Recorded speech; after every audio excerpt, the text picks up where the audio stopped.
Thank you. Good morning, everyone, and welcome to this our Planning and Highways Committee. And thank you for joining us for today's meeting. Before we move on to formal business, for the benefit of those joining us online, I am Councillor Sandra Pickin, and I am the chair of this Planning and Highway Committee. I'm also joined at today's meeting by Councillor Stuart Eptonstone, who is the deputy chair, and for the committee members, which are Councillors Blazard, Ellis, Harvey, Epworth, Jones, Scott, Swift, Taylor, Tennant King, Whitehouse. The committee also has a support at today's meeting from Kevin Winter, our planning solicitor, together with Judy Jones, our planning service manager, John Holmes and Michael Eggleston. We'll be introducing the planning applications before us today. Before we move on to the formal agenda items, I'd like to confirm to today's meeting procedures. We will take each item on the agenda in the order of copies which have been provided to members and also available to Council's website. I would remind colleagues alongside those registered speakers who are participating in today's meeting to ensure that your microphone is on mute throughout the meeting unless invited to speak, to minimise the potential of background noise disrupting the broadcast. In accordance with Council meeting procedure rules, my ruling as chair during the debate will be final. When inviting to speak, members of the committee and participating members of the public will need to unmute your microphones and state your name before addressing committee. Please re-mute your microphone once you have finished speaking. I will invite any colleague wishing to comment on the reports or ask questions to do so at the appropriate points in the meeting, and all members should now be familiar with the procedures in place to indicate they wish to ask a question on matters before us. At the end of the debate on the planning applications, I will call for a vote to be undertaken. In order for all parties to be clear as to how the vote has gone, I will invite the committee officer to undertake the roll call. Committee officer, Claire Vaux, will ask each member by name to confirm their vote. This will be achieved by members turning on their phones individually and stating clearly for, against or abstain. Claire will summarise the result at the end of the roll call. If everyone is happy, then I shall proceed with the formal business. Agenda item 1 is Chair's announcements. I would remind everybody that this meeting of Planning and Highways Committee are not public meetings. They are, however, council meetings held in public, and only those registered to speak will be allowed to do so at the allotted time. During the course of the meeting, it may be necessary to adjourn for a short period, and if this is needed, I will indicate this clearly to the committee, and if required, request that we pause the broadcast during the adjournment. The first adjournment we will stay today will be after the first item on the agenda. As we have no urgent items before us today, I will move on to item 3. Do any members have any interest to verbally declare in matters before us? I will take your silence to indicate that there are no interests. Agenda item 4 is to receive any apologies for absence. Claire, are there any apologies? Just Councillor Sanders. Thank you. Agenda item 5 is to approve the minutes of the previous meeting. Do I have a mover or seconder? Move them, Chair. Thank you. Second them, Chair. I will take any silence as though they are all in agreement. I've just seen that Councillor Williams is here, so I'm sorry if I missed you off, Councillor. Agenda item 6 is to consider the planning applications brought before us today. We have 4 applications and I will outline the procedure to be followed. Firstly, the planning officer will be invited to present the application. Second, registered speakers will then be invited to speak one at a time. I'll be grateful to speakers if they can come for the benefit of the committee. If they are speaking against or for the application, they will be allowed 3 minutes.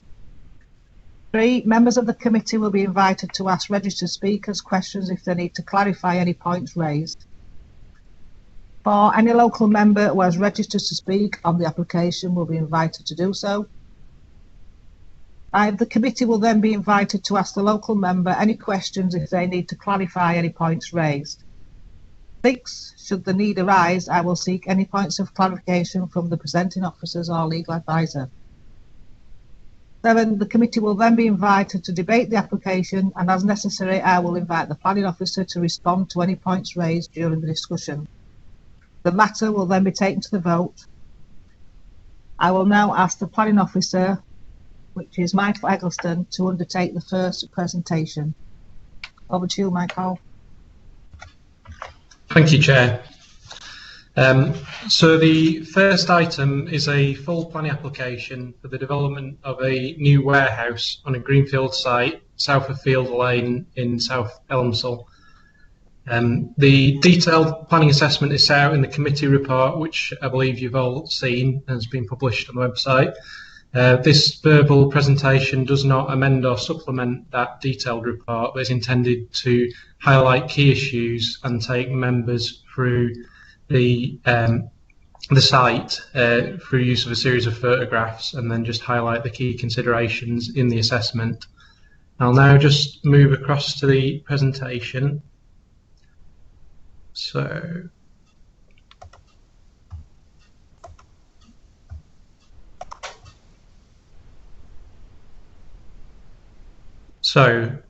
hope you can all see the presentation before you. Just going to put it as full screen.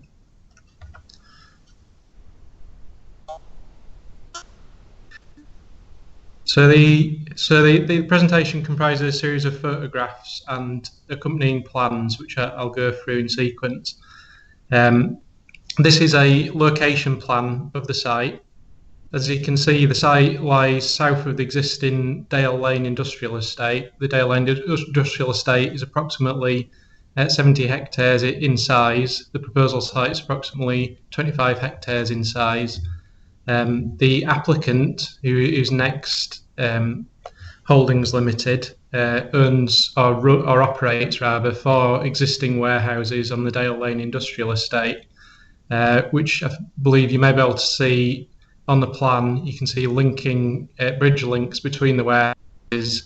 So each of the warehouses operated in pair of 2 that are linked effectively. The warehouses distribute goods onto the road network, principally the A1M and the A1 via Doncaster Road. The proposal site, like south of Field Lane, will be accessed onto Field Lane and then onto Doncaster Road, the A638, via a proposed new free-arm priority controlled roundabout junction, which would essentially be the same design as the priority controlled free-arm roundabout junction that lies to the north-west already, that provides access onto the Dale Lane Industrial Estate. The smaller of the 2 roundabouts, the first one you'd come to from the site, that is. So I'll just run through a series of photographs of the site now. So this is the site as viewed from Field Lane, image number 1. We're looking south from Field Lane across one of the agricultural fields that the site comprises, and you can see in the picture a copse of woodland, which is also comprised within the site, which represents a remnant quarry void. And then the site dips down to and then the administrative area of Doncaster Council below. This is a greenbelt area of land on the periphery of South Elmsall. The second image is from a track called Bork Lane, which is also comprised in the application site, looking back towards one of the applicant's existing warehouses on the Dale Lane Industrial Estate. The third view is looking in the other direction at one of the other warehouses on the Dale Lane Industrial Estate, again looking towards Field Lane from Bork Lane. And then the fourth image is looking southeast from Bork Lane over towards Hampole Quarry landfill site, where you can see there's a large pile of fibrous material that's currently stored there as a local, albeit temporary, landmark. This is a view from the end of Bork Lane where it joins Hacking Lane. Hacking Lane's another track that runs east from South Elmsall. And we're looking along the line, so we're looking east along the line of South Elmsall Footpath 7, which runs towards Doncaster Road from the end of Hacking Lane. And then the sixth view is looking south from the end of Bork Lane across the valley and open countryside to the south. So the seventh, so there's a travelling chairperson site comprised within the site, as I'll describe in more detail later.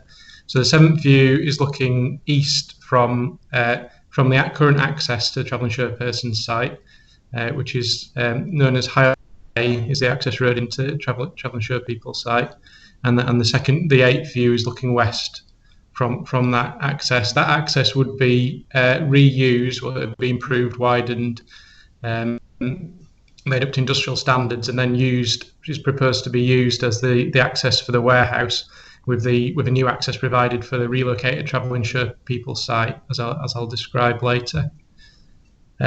So the ninth view is a view of the travelling chairpeople site, looking down the access, and the 10th view is the existing warehouse operated by the applicant, which is proposed to be conjoined to the proposed new warehouse via a bridge link.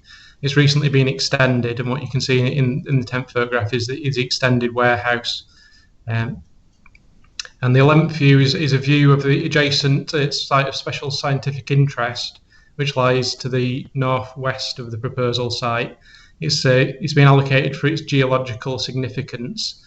There's a reef, a Permian reef formation, which you probably can't make out very clearly on these photographs, but it's basically exposed on this quarry face, which is of geological significance, hence its triple SI designation. As you can see, the triple SI is not in a terribly good condition at the moment, with fly tipping, and the lay-by and interpretation panel is also in poor repair. And then the 12th photo is a photo of Quarry Farm. Quarry Farm is also comprised within the proposal site. It's essentially a mixed-use area of land comprising residential and industrial commercial elements that runs to about half a hectare, and is proposed to be demolished as part of the proposal, as again I'll explain. And this is just another location plan, which is essentially the same as the previous plan I showed you, but it's the official location plan submitted on the application. So I'll just show you. So just to give you some context as well, this is an aerial photograph which shows the red line of the application site, which and features of interest which I'll highlight. Show the travelling chairpeople site, which is approximately 2.1 hectares, is seen within the site. Quarry Farm is seen within the southwestern area of the site. And as you can see, the remainder of the site, it comprises agricultural fields. See Bork Lane running south and Hacking Lane running west, that then joins up to South Elmsall, and Field Lane comprises the northern boundary. The red line also indicates the location of the link bridge. This aerial photo doesn't show the extension to the adjacent warehouse, which is why the red line for the link bridge seems to finish in mid-air. The eastern boundary comprises a redundant railway track cutting. It's only a slight cutting in this location, and comprises predominantly woodland. And then so I'll just run through the presentation now, and I'll refer back to some of the other images. So the site is approximately 25 hectares, access off Field Lane, which links the A1M. So I think I've described the site already. The thing I haven't described is that there's a Grade 2 listed building called Cherry Tree Farmhouse that lies east of Doncaster Road, just to the east of where the proposed new roundabout would go. So it's a full planning application accompanied by an environmental statement. That means it's EIA development, so it has to be determined according to the environmental impact assessment regulations, which essentially mean that there's a prescribed process for submitting environmental information in the form of an environmental statement, which is essentially a compendium of different reports on matters such as landscape and visual impact, noise, climate change, etc., which is then reviewed by consultees and the public. And then the decision has to come to a reasoned conclusion on the potential environmental effects of the development, and then incorporate that into the planning decision. So the planning decision is effectively at the conclusion of the environmental impact assessment process. I'm happy to take any questions that you may have on that. So the proposal would be primarily for it be a storage and distribution warehouse. It's shown on the photograph here, which is effectively an aerial photograph with the site plan overlaid on it. This is something I've done, so it can't be relied on as being 100% accurate, but it does give an indication of the location of the warehouse in the context of the Dale Lane Industrial Estate. So the application is principally for the warehouse. It would measure a gross floor area of 72,389 square metres and a footprint of 73,480 metres. It would be 321 metres wide by 227 metres long, and would essentially be of a portal frame construction, but with a parapet on the side elevations that would take the total height as perceived externally to 28.5 metres high. The link bridge, which is proposed to link to the existing warehouse on Dale Lane Industrial Estate, would comprise a pedestrian walkway and also a conveyor belt. It would be 10.7 metres clearance above Field Lane and be 5.4 metres high from the deck to the roof of the bridge. The application includes the demolition of Quarry Farm, and as you can see on this photograph, I hope, that would be replaced with a car parking area provided to the west of the warehouse. The application also includes the relocation of the existing travelling show people site.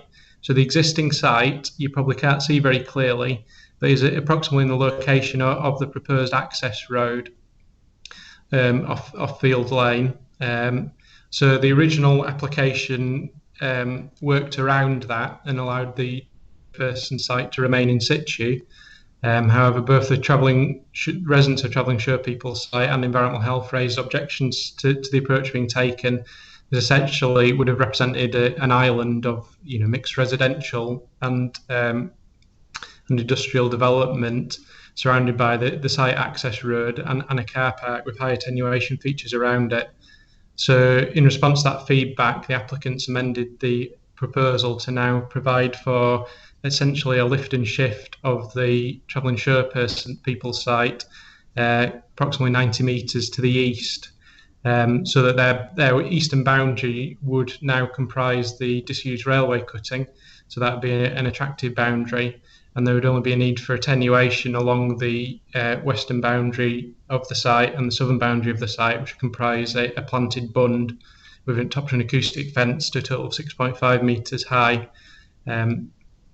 So it's considered that the revised proposal, which includes the relocation of the travelling show person site and also the demolition of Quarry Farm, represents a substantial betterment on the original submission, because the impact on the adjacent residents will be significantly reduced. So as I set out in detail in the committee report and as assessed by environmental health and through relevant noise assessment documents. So the relocated travelling show people site would be slightly larger at 3 hectares. However, I think this is justified by the different shape of the site, which means that it can't be laid out quite so conveniently into pitches. The number of pitches shown on the site plan is reduced to 5. The current site has 5 pitches, but is laid out to potentially accommodate 8. This is an issue which I'll just touch on later in the report, but the total size of the travelling show people site would increase from 2.1 hectares to 3 hectares, albeit that the pitch arrangement would be reduced. The application also provides for a 28-metre buffer zone from the SSSI, which West Yorkshire Geology Trust and Natural England are considered to be adequate to provide for the protection of the SSSI, subject to control through construction environmental management plan. The proposal also includes a new roundabout to Doncaster Road, as I've already described, and substantial landscaping. So the periphery of the site would be landscaped with a variety of grasslands, trees and shrubs, and that's partly driven by a need to achieve a biodiversity net gain on the site. The application is supported by several calculations which which demonstrate that a biodiversity net gain would be achievable, taking account of the current ecological value of the site, including their fields and hedgerows, etc., subject to a successful implementation of the landscaping scheme, including substantial planting around the periphery of the site and seeding of various species-rich grasslands, including calcareous grasslands. Again, I can provide more detail on that if required. So, as explained briefly, the site has been amended substantially. It was originally submitted in November 2019.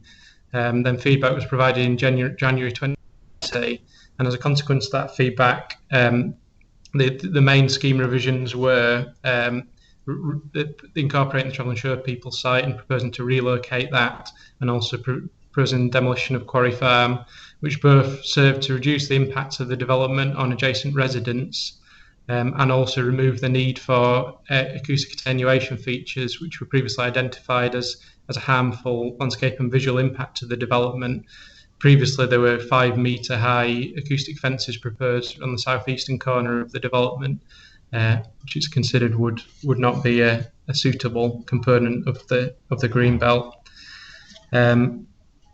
So the application site is within the green belt, as shown on the development plan. I'll just show a plan. So the Dale Lane Industrial Estate is allocated as an employment zone, but this land is within the green belt. The Travelling Show person site has a specific allocation, but is also within the green belt. So the allocation is a Travelling Show person site, and it is protected for that purpose.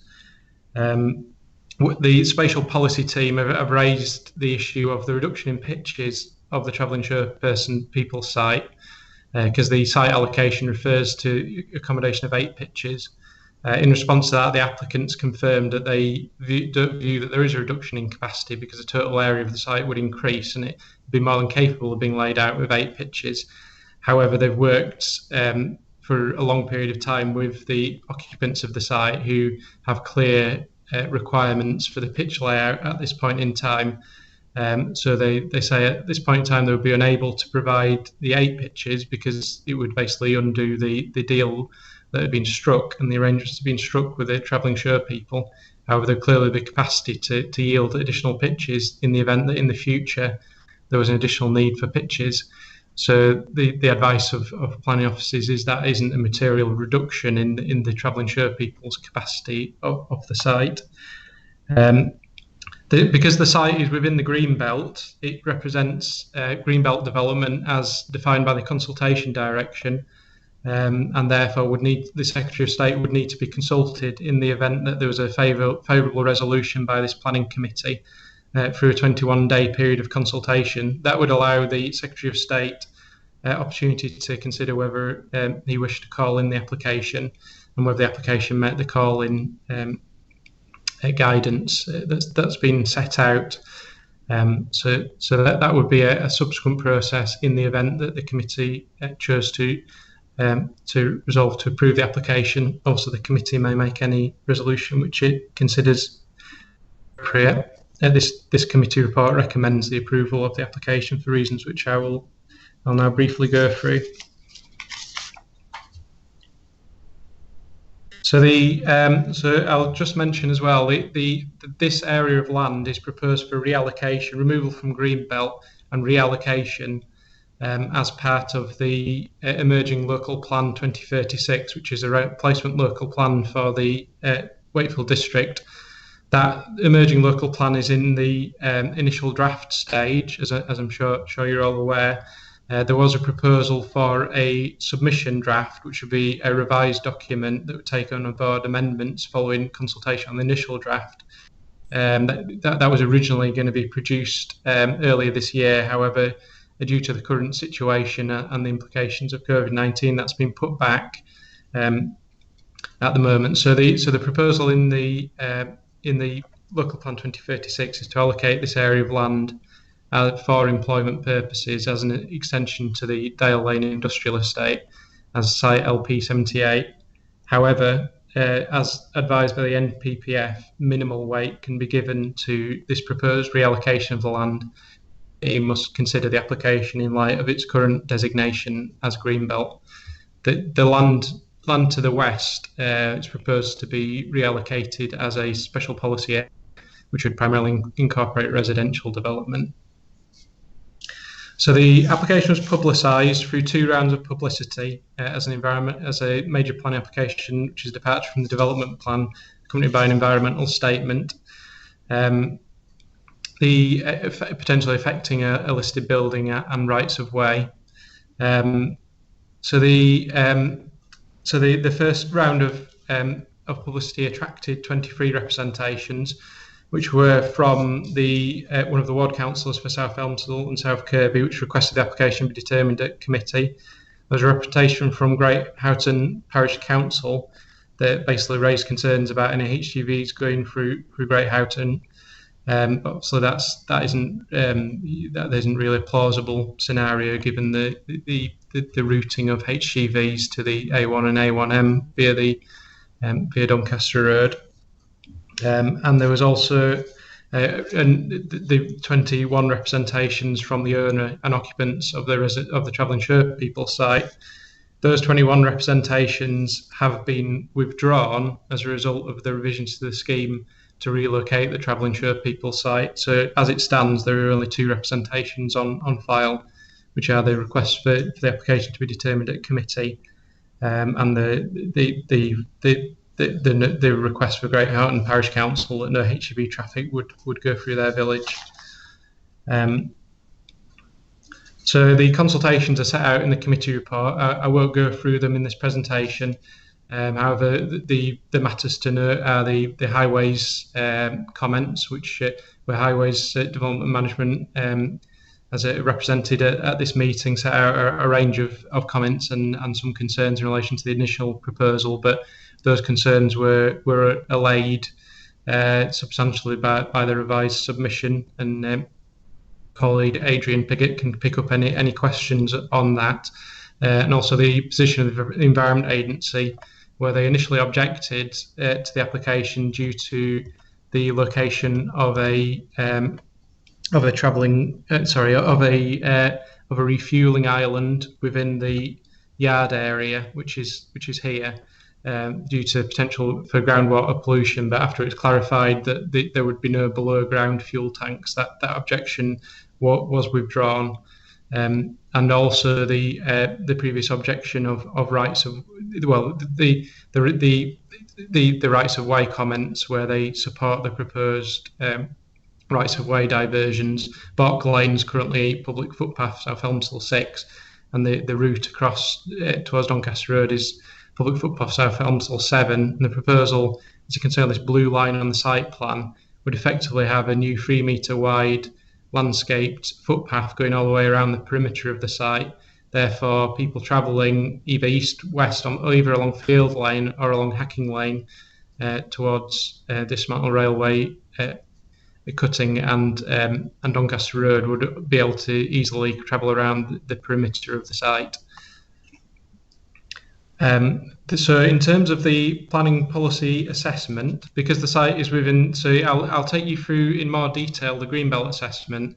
I won't take you through in detail the other detailed assessments of environmental effects, which are set out in the committee report, such as landscape and visual impact, noise impacts, drainage impact, etc. But I'm happy to answer any questions that the committee may have on those. The key issue with the site being Greenbelt, however, is whether very special circumstances exist.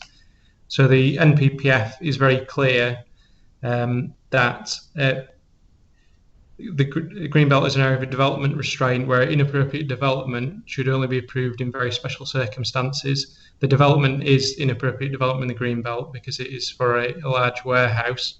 And the NPPF also makes it clear that very special circumstances will not exist unless potential harm to the Greenbelt is by reason of inappropriateness, and any other harm resulting from the proposal is clearly outweighed by other considerations.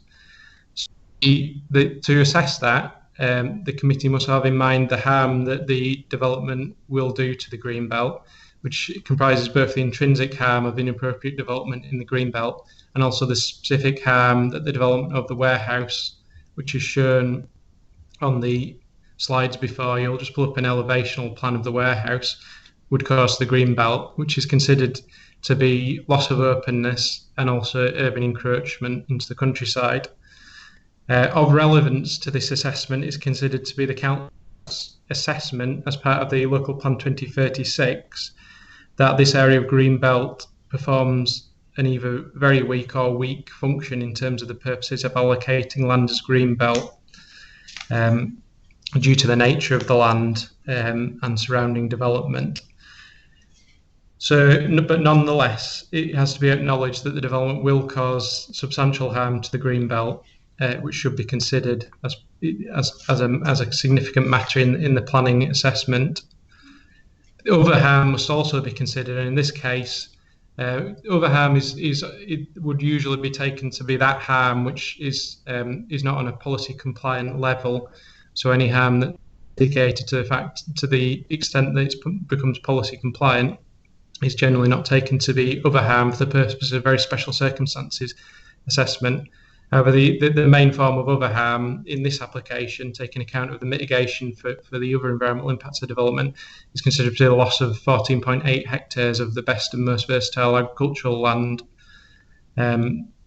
So this recommends a very small fraction of the district's total stock of BMV, best and most versatile agricultural land. However, the loss of that land should be considered as another factor against granting planning permission as assessed in the very special circumstances argument. So in terms in favour of the development, the key factor is considered to be the argument submitted by the applicant that this development is needed now to alleviate a shortage of floor space to allow for growth in their online business. They currently employ between 3,500 and 4,000 staff in their warehouses in the Dale Lane Industrial Estate. The application indicates that the development itself would add 1,100 jobs to this, albeit 50% of them would be net additional jobs. The warehouse would be functionally linked to two existing warehouses that are already linked together. And therefore, the argument put by the applicant is that this is the only site that is available and suitable to accommodate this linked series of warehouses. The need is now, and there's no reasonable alternative to developing this warehouse on this site other than rationalising and reorganising their warehouses nationally to potentially expand other areas. But their preferred approach, which they consider will realise the most benefits, is to expand on the Dale Lane Industrial Estate. So the factors in favour are considered to substantially be the jobs which should be created, which include obviously warehouse operatives, which would be a large proportion of the jobs, but also IT, admin, HR, quality control, management, loss prevention, LGV drivers and engineers as part of that total, and also the construction jobs. And the applicant sought to maximise the benefits of that employment by devising, in consultation with the council's skills and economic development teams, a skills and employment plan, which would basically seek to expand the applicant's existing activities in recruiting disadvantaged groups and local labour force, and also to expand their skills through things such as internal development programmes, higher level apprenticeships, and lifelong learning. So the applicant, the implementation of that skills and employment plan would be secured through the Section 1 and 6 agreement, along with a number of other matters as listed in the committee report. And there is also a community benefits plan, which would basically provide a new structure for the charitable work undertaken by the applicant. But it is in particular the employment generation benefits of the development which are considered to weigh heavily in the very special circumstances balance. So the advice, the development has been reviewed by the Council's Economic Development Service, who have confirmed that they are in favour of the development and the benefits it would bring through skills and employment, and provided various comments on the submission, and revisions to the Skills and Employment Plan.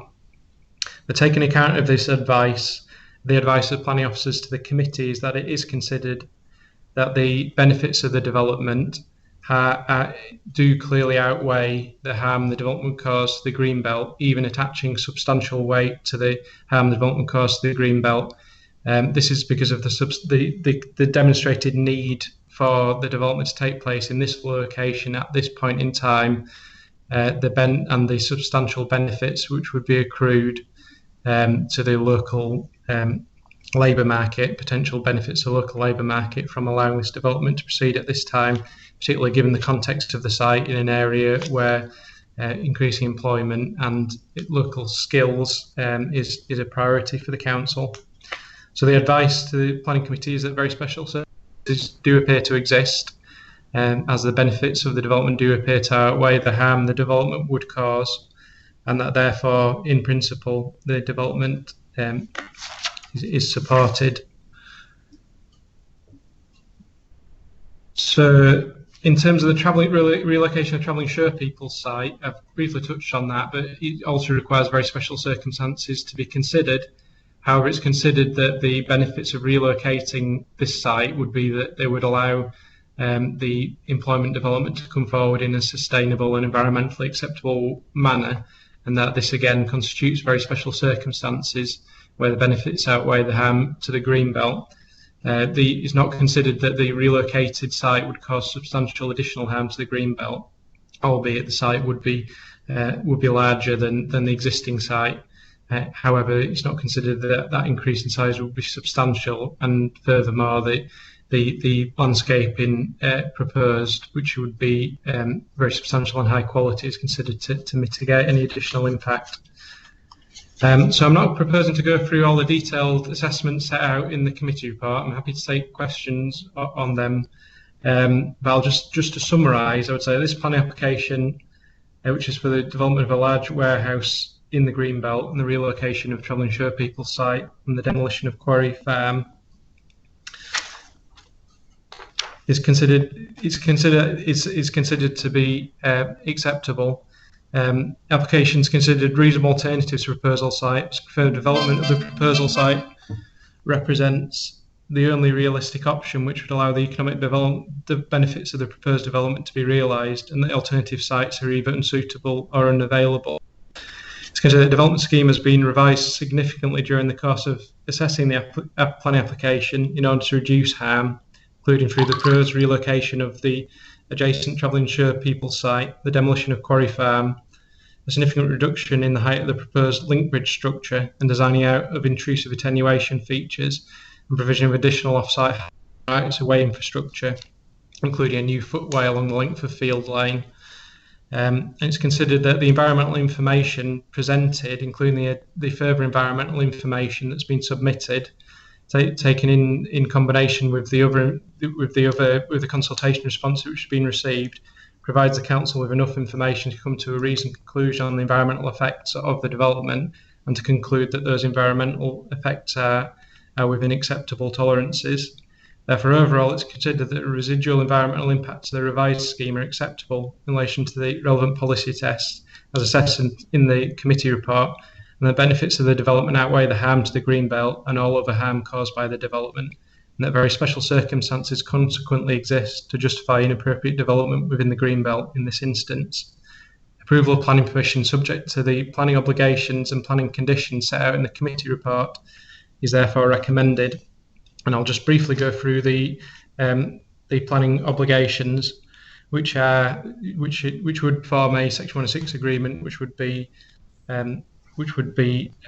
the details of which would be agreed following committee in the event that committee did resolve to approve planning permission during the consultation period with the state. So the Section 106 agreement heads of terms would be the provision of off-site highway improvements, including road and junction improvements, improvements to bus services, and improvements to foot and cycle path connections to the site. The provision of improvement to South Elmsall Quarry SSI. There's a schedule of works has been provided by the council's street scene department to improve the quarry, such as clearing it out, resurfacing the lay-by, doing planting in conjunction with a local school, etc. implementation of the community benefits plan, implementation of the skills and recruitment plan, grant for development to only be operated in association with existing units within the Dale Lane Industrial Estate. It's considered that is necessary because the very special circumstances argument effectively hinges on the applicant's and operator's particular circumstances and the functional link between the existing warehouses, and also a contribution of £6,500 for off-site works to improve the continuation of footpath South Elmsall 7, and also a new splitter aisle, a new pedestrian refuge would be proposed on Doncaster Road. So that completes my presentation. I'm just aware I didn't actually go through the development, the plans of the development which are set out in the presentation. So I'll just quickly go through them to remind the committee what's proposed. So this is a plan, the warehouse, the relocated Shevlinshire People's site, and the context to the development. This is the landscaping plan, which provides an indication of those areas on the periphery of the site which would be landscaped. And this is an elevational plan which provides an indication of the appearance and scale of the warehouse, and also the link bridge. And this is sectional plans which illustrate how the development would sit within the landscape. So I can refer back to any of these plans. I'll leave it on this plan, which shows the development in context with the surrounding area. So thank you. That concludes my presentation. Thank you, Michael. Thank you. There is one registered speaker, Mr. Gary Robinson. Good morning. Good morning, everyone. Gary. You've got 3 minutes, Gary, and I'll remind you when you get to 30 seconds. Thank you. When you're ready. Good morning, everyone, and thanks for allowing me the opportunity to speak. My name's Gary Robinson. I'm the person at Next with the responsibility for delivering this project. We're very pleased to see the application has been recommended for approval, and I'd like to place on record my thanks to Michael Eagleson and his team for the thorough and positive manner in which they've dealt with the application, particularly with what we're all facing with COVID-19 at the moment. We've worked closely with the officers over a long period of time, and we've been able to make a number of positive amendments to the scheme. The scheme that you're being asked to approve today has benefited hugely from the constructive and productive dialogue with Michael and his colleagues. I'd like to make only a couple of comments about our proposals, which I hope will be helpful. Firstly, I'd like to emphasise that it's not a speculative scheme with uncertainty as to who will occupy it and will it ever happen. Next, online operations are growing faster than ever, and we need the additional space today. The intention is that the Field Lane scheme will further solidify Elmsall as a central part of our whole UK national logistics operation, now and in the future. Should the planning permission be granted, we intend to make a start on the project as soon as we can, with the roundabout works and the Show People site targeting for completion early next year, and construction of the main warehouse itself to follow immediately after, with an ambitious target of getting it open and at least partially operational by early 22. A positive resolution today will be a significant step towards enabling us to deliver this range of economic benefits it will bring. Secondly, you will see in a report from the committee that the proposal is forecast to generate a significant number of new jobs. We've been working really closely with the Council's economic development team regarding the future recruitment, and we are keen to ensure that wherever possible we can fill the positions we've created with local residents. We're really happy to enter into binding obligations to ensure that we maximise the potential for the local recruitment, including individuals that require training and support and those who might have found it difficult to find employment in the past. Indeed, the discussions have really been useful already. We've been, as a result of our engagement with the Council's Economic Development Unit, we're looking to work with a step-up programme immediately to help fill current vacancies that we have in our existing operation.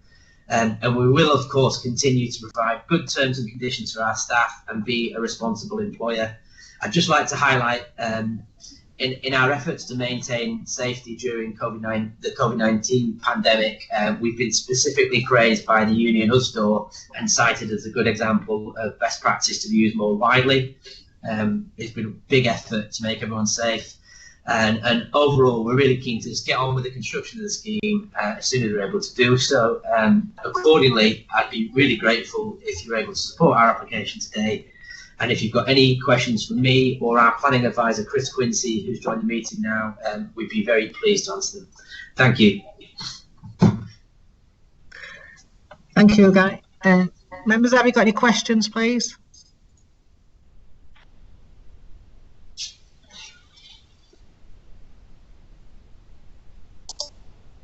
Councillor Blizzard. Thank you, Chair. On end of page 42 of the one-off agreements, I've just been looking through them again. The provision of off-site highway improvement, the first passage of it, and then the very last one, committed level of funding. Is that hand in hand with each other, or is that going to be implemented as number one, and they're going to improve the bus service and the foot and cycleways, and then is it a £50,000 per annum for the first 5 years? Right. And after the 5 years, what happens then? And if it is £50,000 for a different project, can you tell me what project that is, please? So, from my understanding, they're one of the same thing. So it's a £250,000 commitment for 5 years to improve sustainable modes of transport to the site. It isn't a separate. I think it's a confusion in the text. I just wanted to make that clear, Chair. Thank you. Yeah, Councillor Blizzard, you can take it to Councillor Michael Eggleston when it's officer's question time, and he'll probably give you a different answer. Okay, thank you, Chair. Thank you. Councillor Scott. Morning, Mr. Robinson. Can you tell me, the travelling show people, do they see this as a positive move? And will there be any cost to them if the planning does go through? Yeah, I've worked very closely with the people down on the show people site, and they do see it as a positive move. They've had, the original implementation of the scheme wasn't acceptable to them, and after much consultation, we came up with this as a solution. We offered them various different options, and they'll be cost neutral to the show people, and they've actually got better, in their minds now, got a better layout to their site than they've ever had previously. They've had a number of vacant plots for some time with no one wanting them, and they're actually really happy with the new configuration. A much more sort of self-contained and cosy site.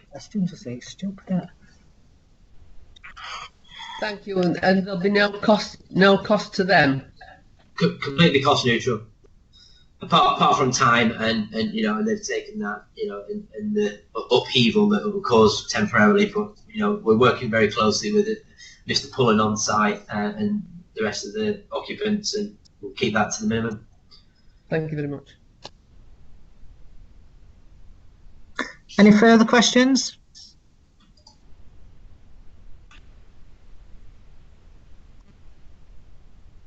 No, gather that silence is a no. No, thank you, Mr. Rob. Yeah, thanks for your time. Thank you. Is there any questions to Mr. Eckhart, to Michael Eggleston? Councillor Swift? Yes, Chair. I suppose my question in some respects is in lieu of a site visit. I was a bit surprised at the statement in the report, reinforced to some extent in the presentation, that the building won't have any significant impact on the landscape. Now, it's not quite as high as the notorious Newmarket fridge, but it is 100 feet high, and the existing buildings are quite prominent in the landscape. I just wondered if the officer could expand a little on the issue of landscape impact. Yes, thank you. I hope the report was clear that there will be significant landscape and visual impacts. However, it's just considered that they have been reduced to the great extent possible through the design of the development and the significant landscaping that is provided. There will be significant landscape and visual impacts of the development. The environment includes a landscape and visual impact assessment, which also accepts that there will be significant landscape and visual impacts. A lot of the impacts are assessed as relatively moderate, particularly in the context of longer distance landscape views of the site, where the warehouse would be viewed in the Dale Lane industrial estate. However, the particularly significant visual impacts would be from Field Lane and from Doncaster Road and from the rights of way network, and also obviously from the adjacent residential uses on the travelling chairperson site. So obviously, for a significant landscape and visual impact isn't necessarily unacceptable, depending on the level to which that's mitigated and the quality of the design of the development.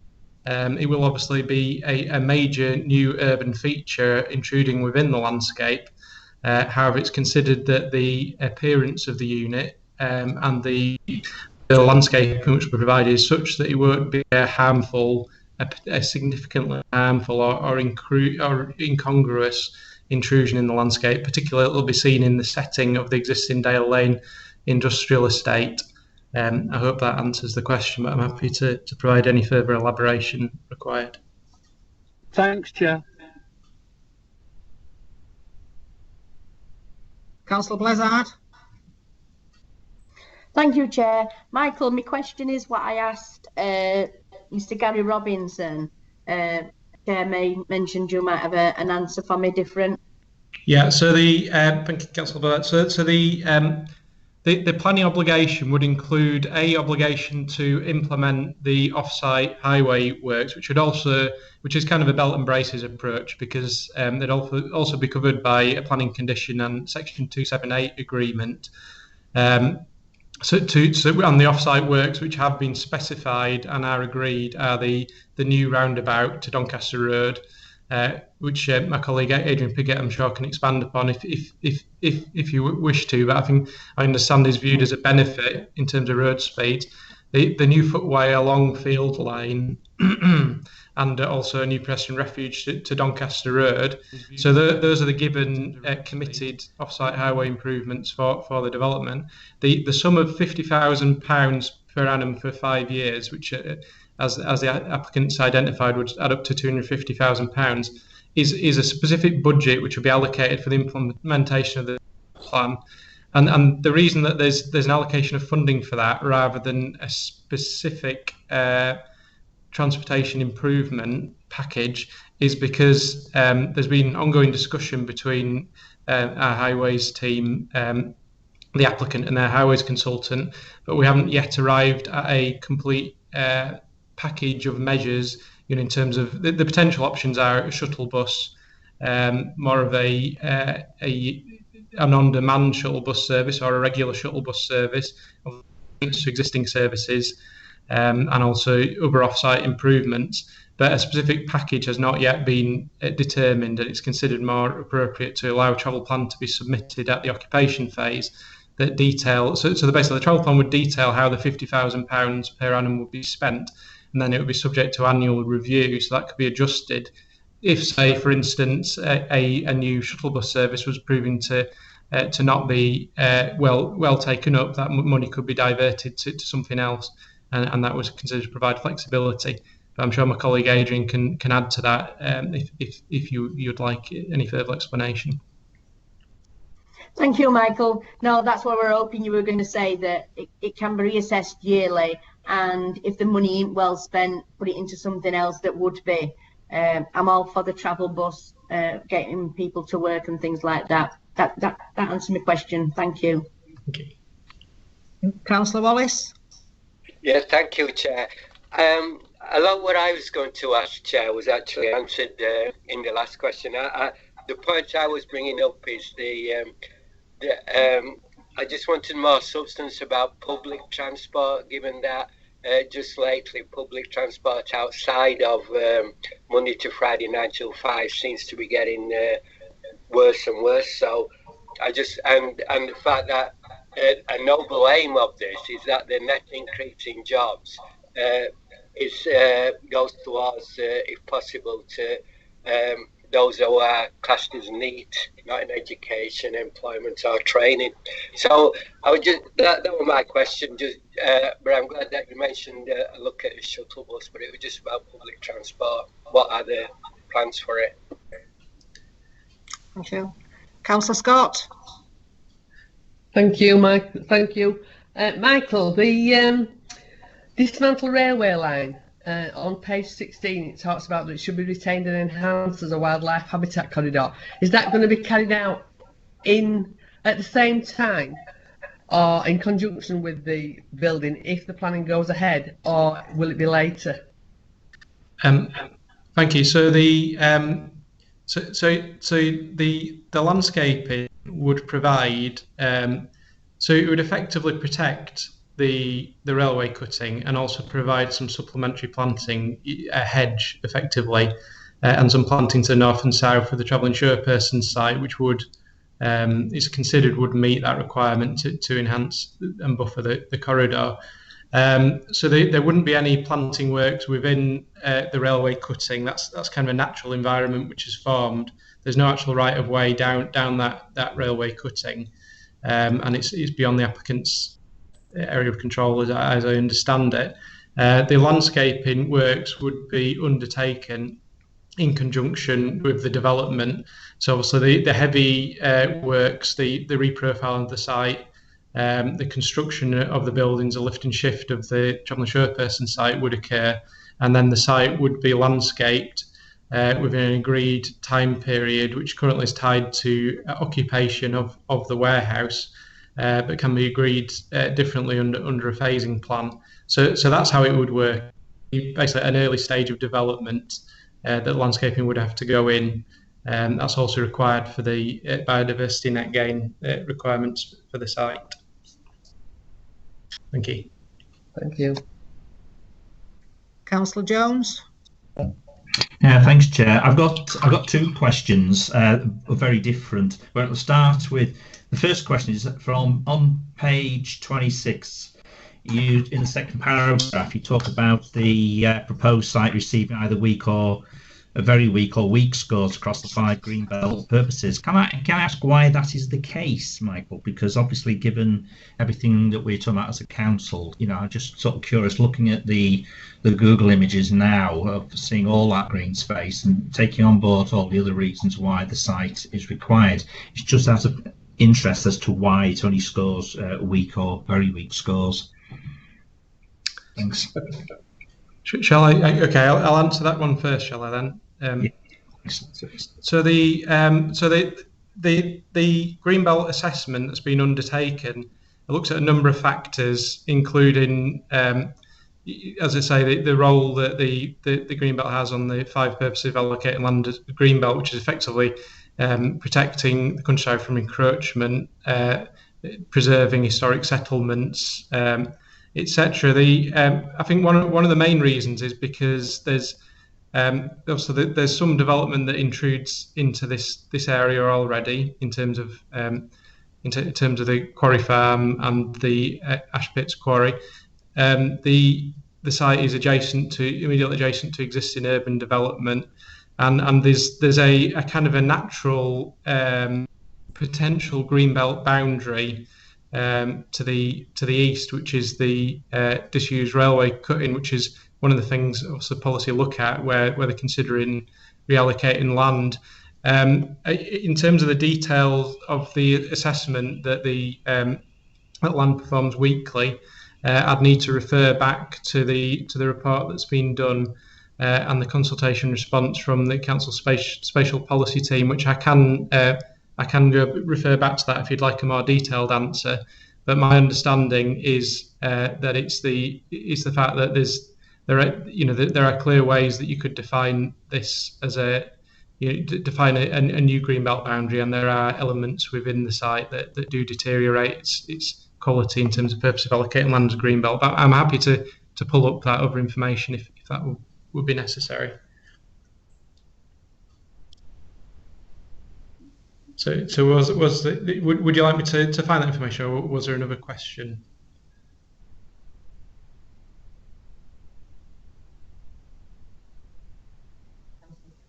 Councillor Jones, can you hear? Oh, sorry, Chair. Yeah, I can see exactly what you're saying with your answer, Michael. How all the different elements have sort of, if you like, encroached onto that land over the years. Can I go on to the second question? Is on page 28, and this is, I suppose, it's not on the first question, but it's based on previous experiences of these applications when there's sort of promises of jobs and certain levels of skills and so forth. So on page 28, you talk about the skill and employment plans being reviewed by the council skills and employment manager. Can you ask how all this then will be monitored with regards to as and when this sort of project really sort of takes off with that? Because obviously you consider, obviously all sorts of promises can be made about jobs, but then you hear about sort of agency staff being brought in and so forth. So I'm just curious how we can ensure that what is promised in the application is actually delivered by the people. Thanks a lot. So yeah, I think that's a very good point. So as currently drafted, the officer report just sets out heads of terms, which is the implementation of the skills and employment plan.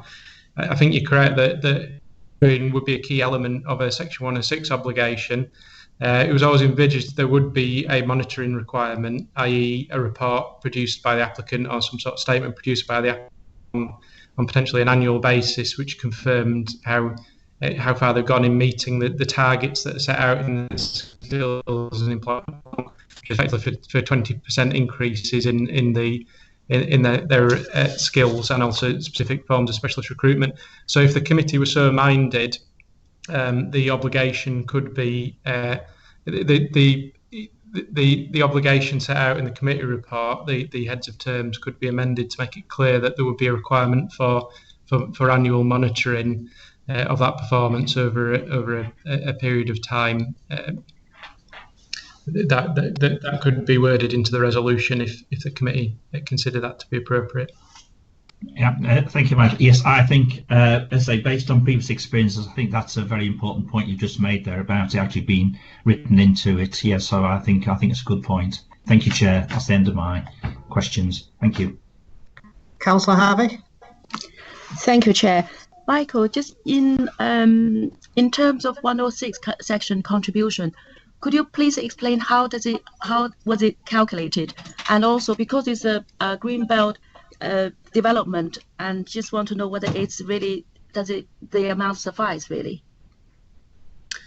So in terms of the Section 106 agreements, Section 106 obligations, so for something to comprise Section 106 obligation and be a reason to grant planning permission, it has to meet certain tests, which is effectively that has to be reasonable and related appropriately to the scale and nature of the development proposed, and that's set out in the Community Infrastructure Levy regulations.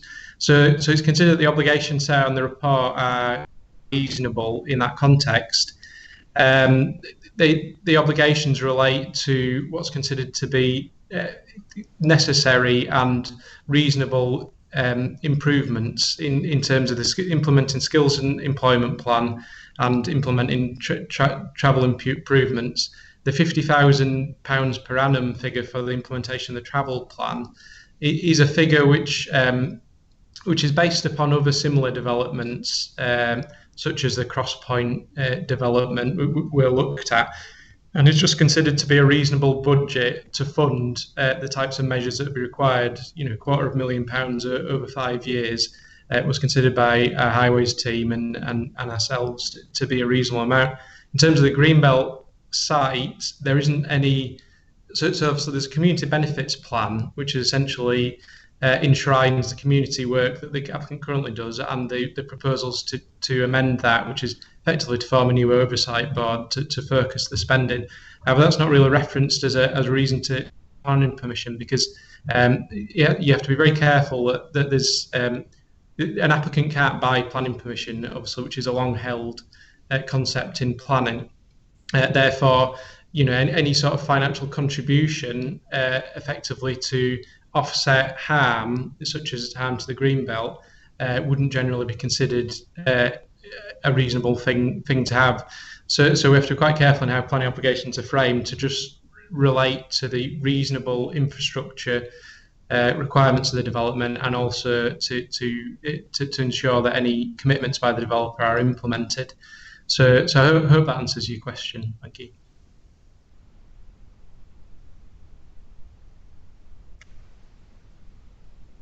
Councillor Blizzard.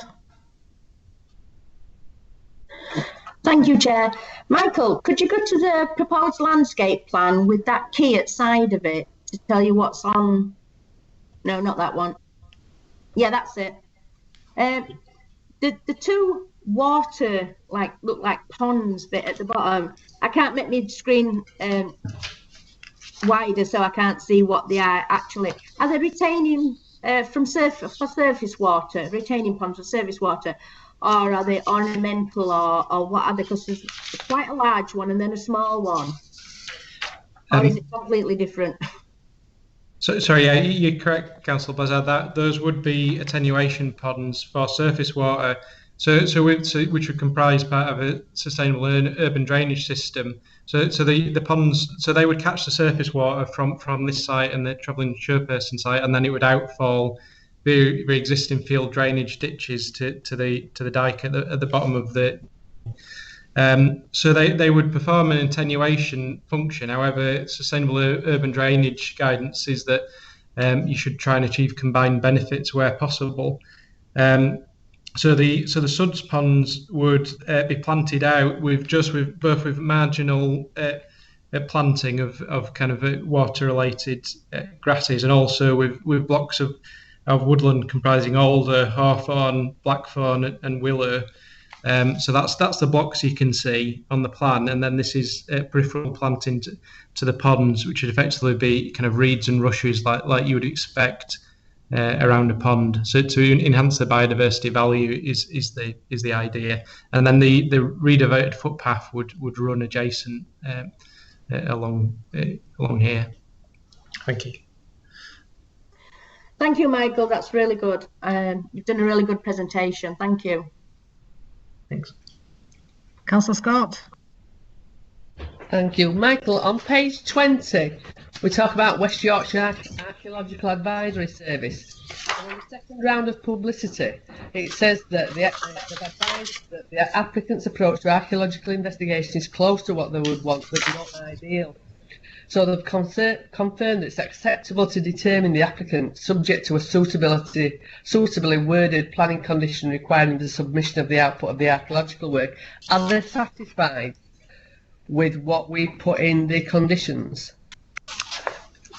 Yeah, I can confirm there's been subsequent correspondence with West Yorkshire Archaeological Advisory Service, and their position was that there's extensive fieldwork going on the site at the moment, as you may or may not be aware. There's been very substantial trial trenching over large parts of the site. The issue, so the West Yorkshire Archaeology advised that they were basically content with the amount of archaeological work going forward. The archaeologist appointed by the applicant didn't do everything that West Yorkshire Advisory Service requested. However, notwithstanding that, YAS have clearly indicated that they're happy with the level of archaeological work ongoing.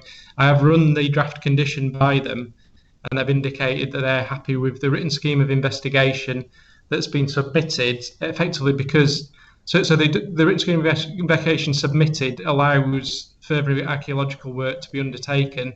If they have a find, or the archaeological work they're undertaking implies there may be additional archaeological artefact on other areas of land, then David Hunter at YAS, I think he's going along to the site next week, he would have the ability to agree with them additional areas of land for investigation. The condition would also require a report to be submitted and approved before the occupation of the warehouse. So he's indicated that he's happy that there's sufficient safeguards in place, and he's in fact been quite supportive of the archaeologist appointed and the quality of the work, notwithstanding she hasn't fully incorporated the full scope of works. That full scope, the reason for that is, as you understand, that the scope of works already being undertaken is an extremely considerable cost. and the archaeologist basically recommended that what they were doing was reasonable and proportionate to the archaeological significance of the development. So there's a slight difference of opinion there between the archaeologists, but effectively they worked it out. Thank you.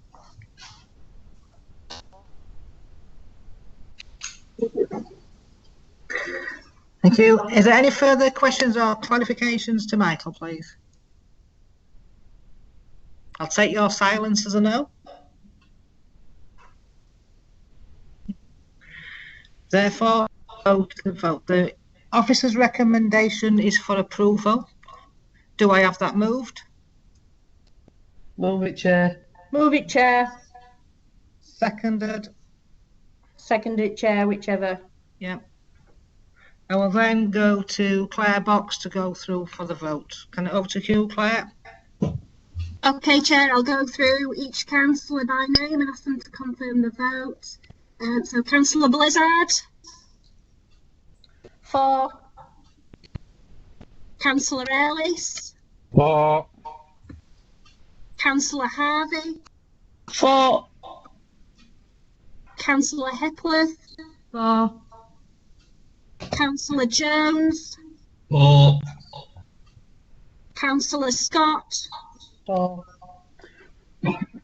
Councillor Swift. For. Councillor Tennant King. For. Councillor Wallace. For. Councillor Whitehouse. For. Councillor Williams. For. Councillor Heptinstall. For. Councillor Pickham. For. Okay, Chair, so just to confirm, that's full 13 votes for.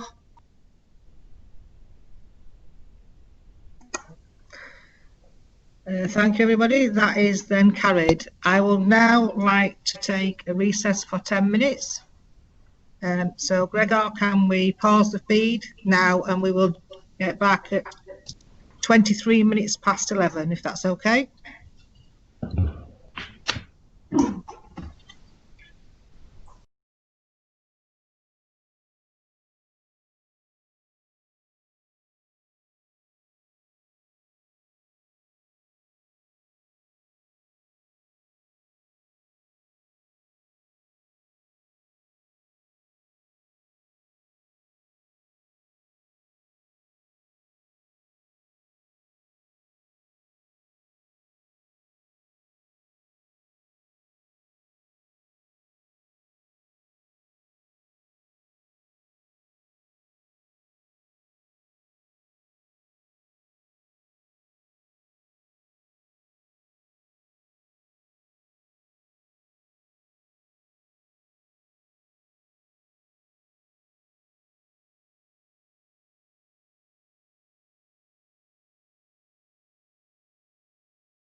Thank you, Gregor. Welcome back, everybody. Agenda item 2 is land off Dewsbury Road, and John Holmes will give the presentation. Up to you, John. Thank you, Chair. Members are being asked to consider an application for the variation of condition number 22 of an extant outline consent. Condition 22 relates to hours HGVs are permitted to access the site that's outlined in red on this plan. There is also an extant reserve matters consent in place, which permits the development of the site outlined in red for employment use. The residential element of the outline permission has been constructed already. The applicant is seeking to increase the hours HGVs are permitted to access the site from 9 and 4:30 Monday to Friday and 9 and 1 on Saturdays to between 8 and 6 on Monday to Friday and 9 till 5 on Saturdays. The applicant initially sought consent for longer hours. They were between 6 and 11 Monday to Friday and 7 till 5 on Saturday and 10 till 4 on Sundays and bank holidays. During the course of this application, the proposal has been amended, reducing the extension. So this plan shows the layout of the extant reserve matters consent for the employment development. And this aerial photo shows the land that's been, the overall site that's been granted planning permission.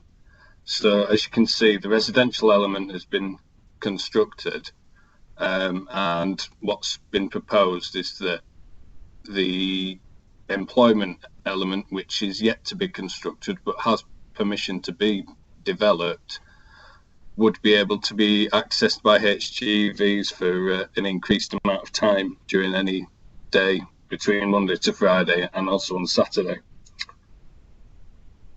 These photos show the site frontage along Dewsbury Road, and this shows the site access that's from Foreman Road, and the access to the site is yet to be completed.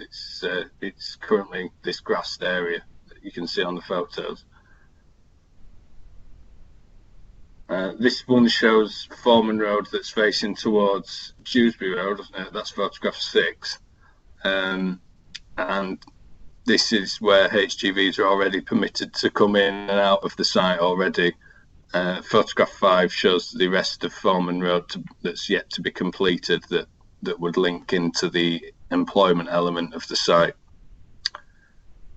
And these two photos show the site taken from the eastern point of the residential development that's been constructed.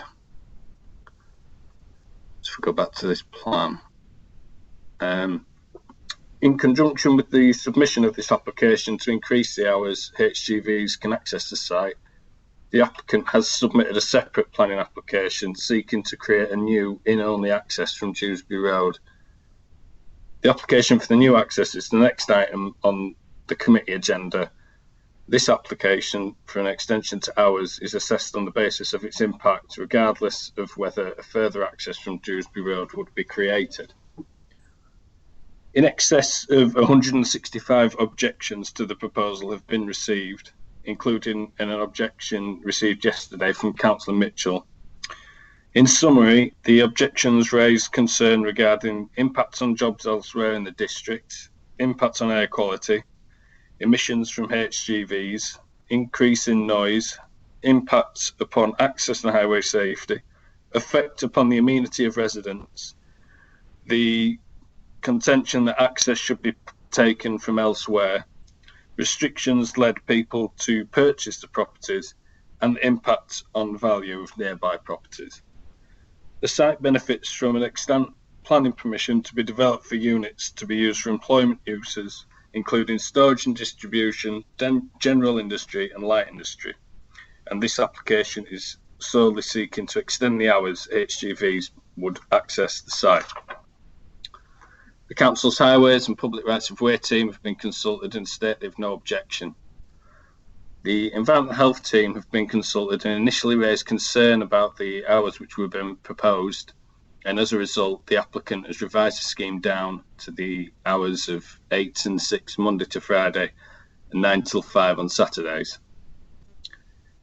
Having regard to the response of the environmental health team and the reduction in the hours which the applicant is seeking to extend, the extension in the hours which the applicant is seeking to extend permission for HGVs to access the site, it's considered the impact of the development would be acceptable.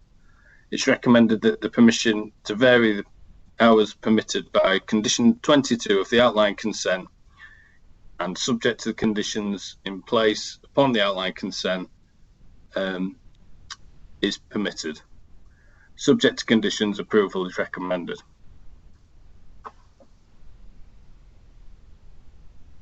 Thank you, Chair. Thanks, Sean. We have 3 speakers registered, and the first one is Dr. Matthew Tinker.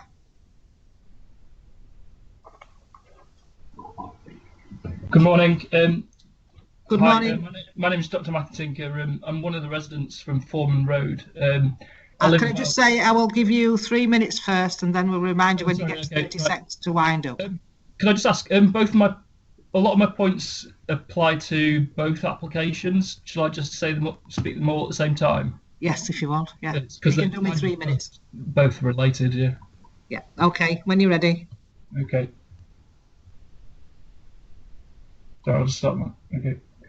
Okay, so good morning. My name's Dr. Matthew Tinker. I live about 20 metres away from the proposed road that comes off our Foreman Road, which is our housing estate, to access the planned development. My comments relate to both applications and a summary of the points that have been raised sort of in the objections and comments from neighbours. Regarding HGV access to the estate from the early morning till late at night, we've got serious concerns that this will increase the number of vehicles coming on and off our housing estate, leading to a significant increase in the air pollution from diesel fumes. An environmental report already showed that there would be a significantly increased noise level, which it's also recommended that there's the implementation of sound screening and soundproofing measures, which would be required. There's no detail about what this would be. And as residents really and neighbours to the proposed development, we're looking for some information and assurances about this actually occurring. With regards to noise and pollution as well, we're quite concerned that this will significantly cause a significant risk to the health and well-being of a number of people, including a number of key workers, including myself, from disrupted sleep and rest periods, especially if we have to do night shifts due to the COVID pandemic. A lot of the houses near the access road to the estate have a lot of children in them, and we're quite concerned about the safety of our children that are playing out on the street with HGVs coming on and off our street, especially out of hours and sort of later in the evenings. We're also already seeing a number of large HGVs coming onto our estate, and their sat-navs think that they can go through the estate, which is a dead end. And they often get stuck at the very narrow junction at the end of Foreman Road, which you can just see just off the right of the diagram that's on the screen. We're also concerned about the number of overspill of workers' cars and vehicles from the proposed development spilling out onto the streets of our estate.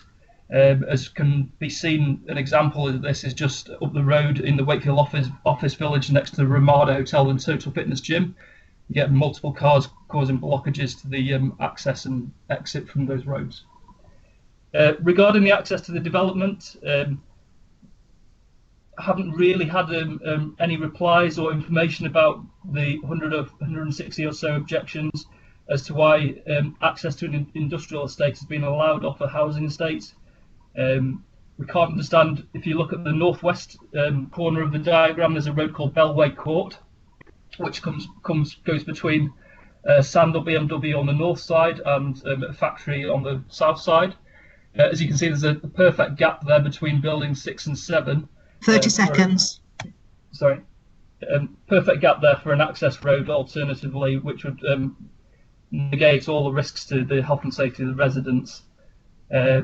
We're not sure whether this is due to possibly a 2 or 3 metre wide ransom strip But if this could be resolved, perfect access for HGVs could be achieved there. And we're not sure if the council have consulted with the owners of this tiny strip of land bordering the development, and whether the council can help the landowners do anything about potentially creating access from Bellway Court rather than off the housing estate of Foreman Road. Thank you. Thank you very much. Okay. Are there any questions, Mr. Tinker?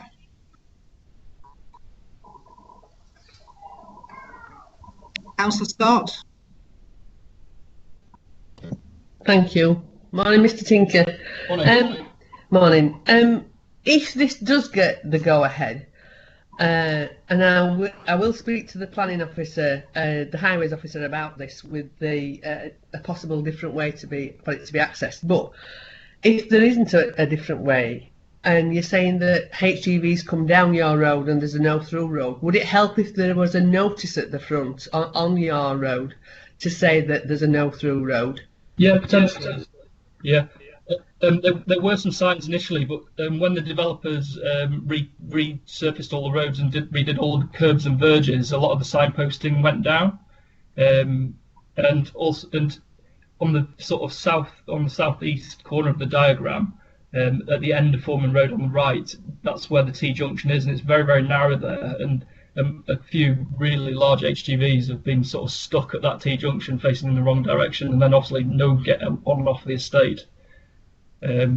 So I don't know whether some signposting maybe, if we can't get access off Bellway Court, I think some signposting would definitely be needed at the junction, the little strip of road that comes out from the proposed development. Some signposting would be needed to say no access to lorries to the right, sort of thing. Thank you. And my next question, when you purchased your property, did you know that this land was going to be industrial? No, we didn't know. How long have you been in your property? Number of residents, I think there's a lot of anger amongst the residents here in that a lot of us weren't informed that this development had been approved already, and I think a lot of people feel quite misled by Barrett's and David Wilson Homes when we bought these houses, that this development was going to occur. I think one of the issues was that a lot of us used the solicitors that were recommended by Barrett's, David Wilson's, and we don't know whether that was deliberate to because they hadn't realised this or not. I don't know. Right, thank you. Thank you very much. Councillor Jones? Thanks, Kath, for stealing my question. So I'll probably rephrase it slightly now.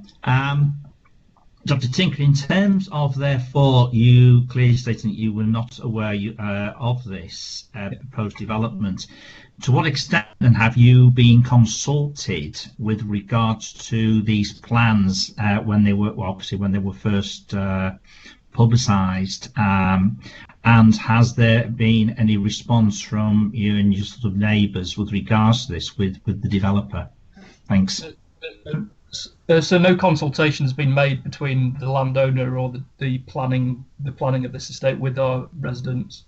I only happened to notice by accident because I noticed a chap putting the yellow sign on the lamppost outside my house regarding the planning application with regards to the changes. So we raised this on we've got an estate Facebook page that we discuss these sort of matters on, and no one knew about this sort of changes for the hours or anything at all until I flagged up that there were notices on a few of the lampposts. All right, thank you. Okay. Councillor Blizzard? Thanks, Chair. It's similar to what David and Catherine were just talking about. Am I to believe then, Dr. Tinker, that when you bought the property, you'd use the solicitors of the developers, and there were no surveys done by the people who you were getting a mortgage off to say about any proposals in the surrounding area or any mining or anything like that? No, we did have mining and stuff done.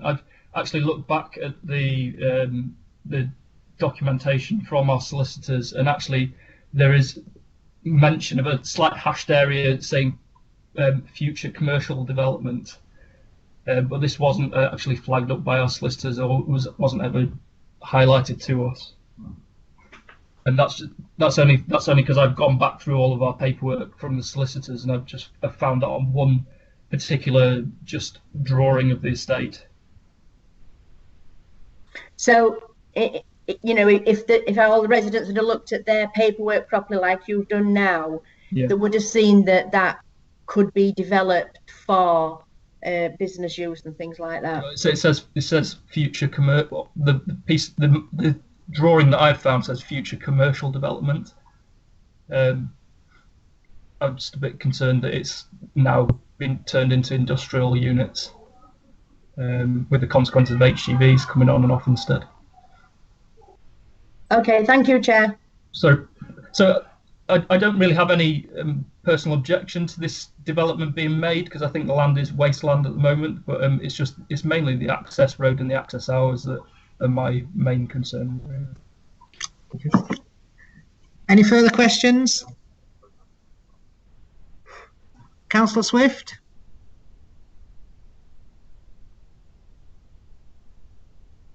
Yes, Chair. I think my question is, firstly, whether or not Dr. Tinker has actually seen the reports that we've been given on these two applications.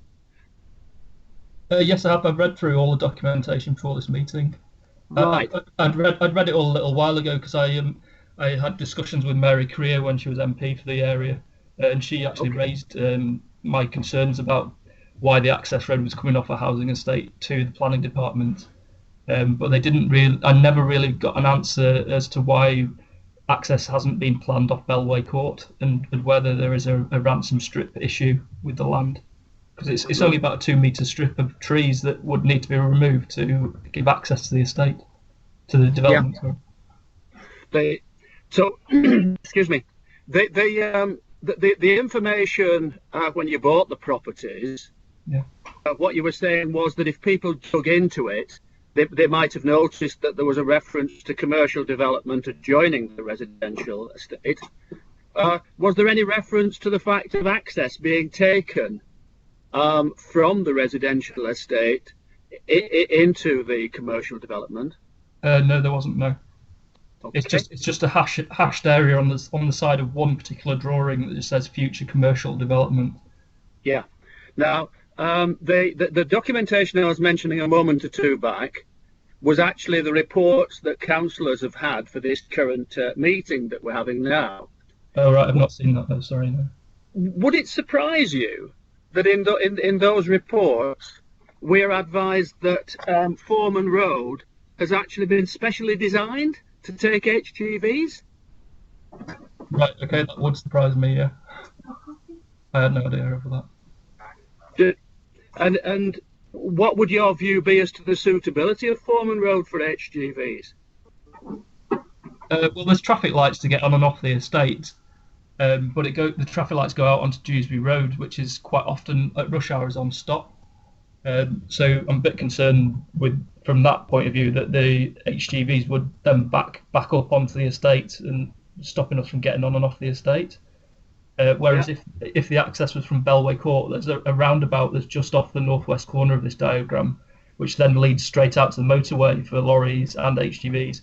And there's also, to the north end of our estate, there's a significant industrial development already where a lot of lorries go to. So the roads there are perfect for lorries coming on and off. Okay, thank you, Dr. Tinker. Thank you. Cheers. Yeah. Councillor Scott? Thank you. Dr. Tinker, the road, Foreman Road, where the HGVs may go down, if this is passed, how many properties are there that are family properties down there? Do they have fences around the gardens? If not, is there a fence on the side of the path so children can't run onto the road? No, sorry. Is it safe for children to be able to play in their gardens if HGVs are going to be passing on an estate? No, there's no fencing along the grass. So a lot of our houses, well, on the southeast side of Foreman Road is the David Wilson homes, and our front gardens are only about a metre from the house, and then there's a little fence. But then the path and the grass verging then just goes straight out onto the main road, so there's no barrier whatsoever. Can I just interject? These are for variation of hours. It's not for the gardens or anything at the minute. Sorry. Thank you, Chair. Any further questions? No. Well, thank you, Mr. Tinker. Thank you. Councillor Blizzard. Sorry, Chair, I've still got my mic on. It's not for Dr. Tinker, it's for John. Sorry. Yeah. John, can you just confirm hours again for me, please? Yep, sure. I'll leave this up so you can see them as well. The hours are currently 9 to 4:30 Monday to Friday, and 9 to 1 on a Saturday. No, that's incorrect. Actually, it's what it's saying here. Apologies. That's what I'm confused about. Yeah, that's not correct on the. I think the committee report has it correctly listed. I'll just point you out to the right part of the agenda report. So yeah, on page 58, you should be able to see the hours. 58. No, it's listed incorrectly in there as well. Apologies for this. If you get to the conditions, that'll clarify this matter. Let me bear with me. I'm just finding the right agenda page. Page 65 for review of conditions. Yeah, I was trying to find the actual specific condition itself. Oh, sorry. It's okay. Page 77, John.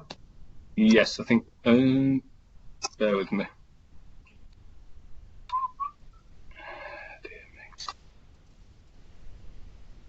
I think it's on page 90. Ooh. There we go. 93.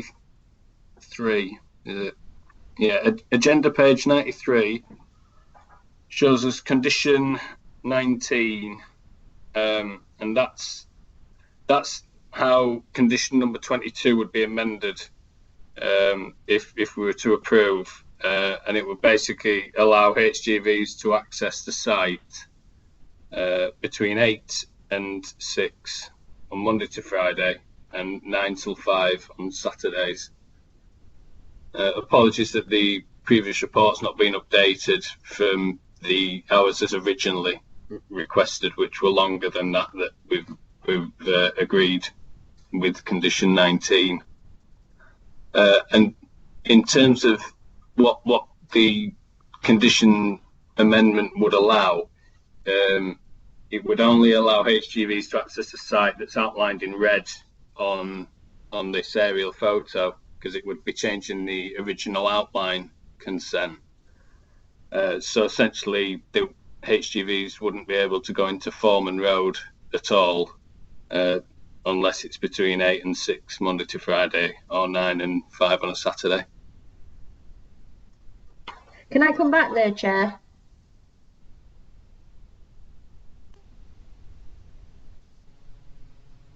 Keeps flicking off. Yes, go on. John, so if we did agree to these hours 8 while 6 and 9 while 5, and these lorries, as you know, all developments go over at times, we tell them, and they're queuing up on a morning to get in, and they're just coming in on a night at 5 o'clock, just bang on time, and they're not leaving then while 7. How can we govern that to make it so these hours are actually done? Well, I mean, from an enforcement point of view, it's pretty clear cut what the condition allows, and you know, if we've got monitoring in place, if we've got reports that HGVs are coming in at hours that are outside of those that are permitted, then it's essentially a breach of condition, and we have the power our enforcement team has the power to serve a breach of condition notice. Can I just ask that we follow up with all the questions to officer and officer's time, because we've got 2 more speakers to go as yet. Thank you, Chair. Sorry. It's all right. Our next speaker is Mr. Richard Flood.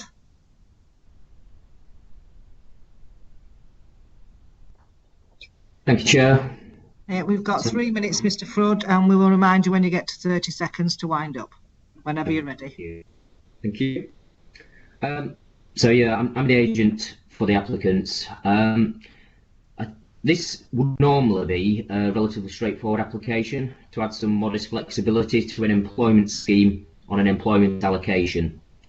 9 times out of 10, you would not be asked to consider an application like this committee. I don't, or I won't, dwell unduly on the individual concerns raised by objectors. I think these have been addressed in a balanced and considered fashion by your officers. A lot of points have been raised, but as referenced in the report, they are in the main not relevant to the application before you. They are objections to the principle of employment development on this site, full stop. It is unfortunate if residents feel that they have been misled or were not aware of the extant planning permission for employment development on the site. The fact is that they were always there. The extant permission has been supplemented by an adopted development plan allocation for employment floor space, which remains in place today. It is clear that the original applicants were not particularly concerned by delivery of the employment space. There's a clear concentration on the residential development. And it's self-evident that the vast majority of businesses will require greater flexibility than imposed through this original permission. Whilst not going as far as we would have liked, the compromise put forward by officers at least gives my clients a chance of securing occupiers and delivering the investment in new jobs on this site that have long been assumed by the development plan and the extant planning permission. The application does not seek consent for a different type of use, nor an increase in floor space, or consequently any increase in traffic generation. It simply seeks a very modest increase in flexibility to spread these vehicle movements across what most people would consider to be more representative of a normal working day and to reflect the permitted operational hours of the development. Even then, the site will remain constrained in comparison with nearby schemes of this nature. Whilst not directly linked, the corresponding application before you today for a new access into the site will beneficially reduce vehicle movements along Foreman Road compared to the extant position. This, alongside the lack of evidence to suggest anything other than a redistribution of HGV movements throughout the day, as opposed to an increase in trips, represents a material consideration in favour of the application, alongside the delivery of job-creating development. However, the most fundamental point here is the conclusion of your technical officers that there will be no material detrimental impact in terms of noise, vibration, air quality or safety arising from the proposals. You've got 30 seconds. Time's up. Thank you, Chair. I think just final point is any questions, I'll please try and address them, and I know particularly regarding the scope from the access for Bellway Court, if there are any questions about that. Thank you, Chair. Thank you. Any questions? Councillor Scott. Morning, Mr. Flood. Can you tell me, are you wanting to extend the hours because you're wanting more vehicles to enter the site? No, it's not about more vehicles. We've got a fixed amount of floor space and we've got fixed operational hours. So the units on site are only permitted to be operational for the hours which we're now seeking to have the HGV hours extended to. So it's not a matter of increasing the capacity of the site, it's just making it viable or attractive to operators so that actually so it reflects a normal working day. So I wouldn't anticipate any. Sorry. Can that be guaranteed then that no more would be entering the site and leaving the site than would have been on the hours that were originally proposed? I cannot guarantee that, no, because at the moment we don't know who or what is going to occupy the site. As you say, it's a smallish scheme with a number. It will be a multiple different occupiers on the site. It's not one big box like the application before you, where you know categorically. So there's a lot of guesswork and estimation at the moment. But what I can say is, ordinarily you would calculate the number of anticipated trips through reference to the amount of floor space and the use. We are not looking to change the amount of floor space or use. So we see it very much as a redistribution of movements as there would have been just through a longer period of time. Thank you. Councillor Harvey?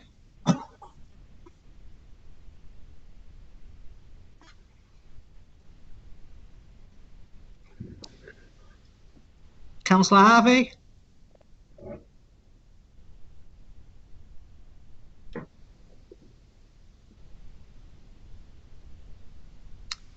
I can't hear you, Councillor Harvey, so I'll go to Councillor Blizzard.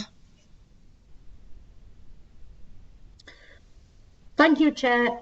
Some of it's just been answered by Mr. Flood, but what assurances could he give me, as he's only the agent for the developers who want to develop this into commercial places, that these hours will be adhered to, because if there's businesses on this place, on this plot of land, and they're working and he's wanting 9 while 6 Monday to Friday, 8 while 6 Monday to Friday, and 9 while 5 on a Saturday, and you know, if they're coming through residential development, I'm just finding it hard to think of what kind of businesses will be on this piece of land and what impact it would have for these residents coming down that road. So the question is, what assurances can I give that they will stick to the hours? Yes. Yeah. I guess it will be the same with anything like this. Everybody who agrees to take occupation or design and build a plot on here will be aware from the outset. So they will be making a decision to make a significant investment in their business in full knowledge of what these hours are in the first place. Then I think, you know, because of the nature of it and because of movements through this area, I think they will also be very acutely aware that if they do breach this condition, then the council's enforcement team will be notified immediately. And so I think there's a kind of a self-policing element to this particular enforcement issue, probably in the future. I can't give any assurances beyond that because this is 2-3 steps down the line from me now. Okay, thank you. Yeah. Councillor Swift? Yes. Mr. Flood, in your own experience, how common is it for completely new industrial development to take HGV access off a side road in a new residential estate? Honestly, it's an unusual arrangement, Councillor. Yeah. I wasn't party to the whats and wherefores. I have my suspicions about how this has come about, but I don't know. It's not unheard of. And there are kind of similar arrangements. I can think of a few developments, larger scale kind of new settlement schemes where you will have a mix of commercial and residential, and there'll be shared access points. So it's, as I said, it's not unheard of, but it's just fairly unusual. Thank you. Councillor Harvey, are you back with us?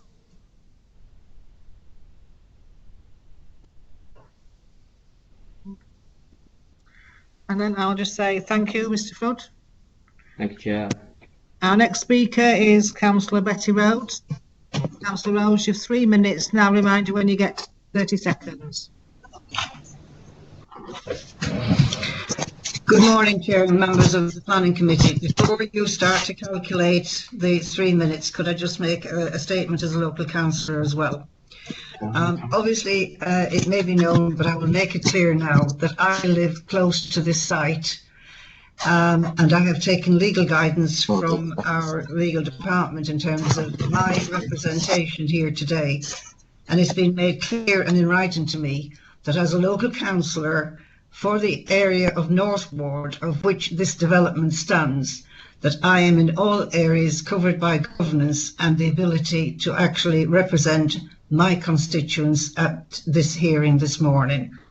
And I needed to make that plain, Chair, to the members of the committee and everybody involved, that that is the legal guidance that I have got in writing in representing my constituents today.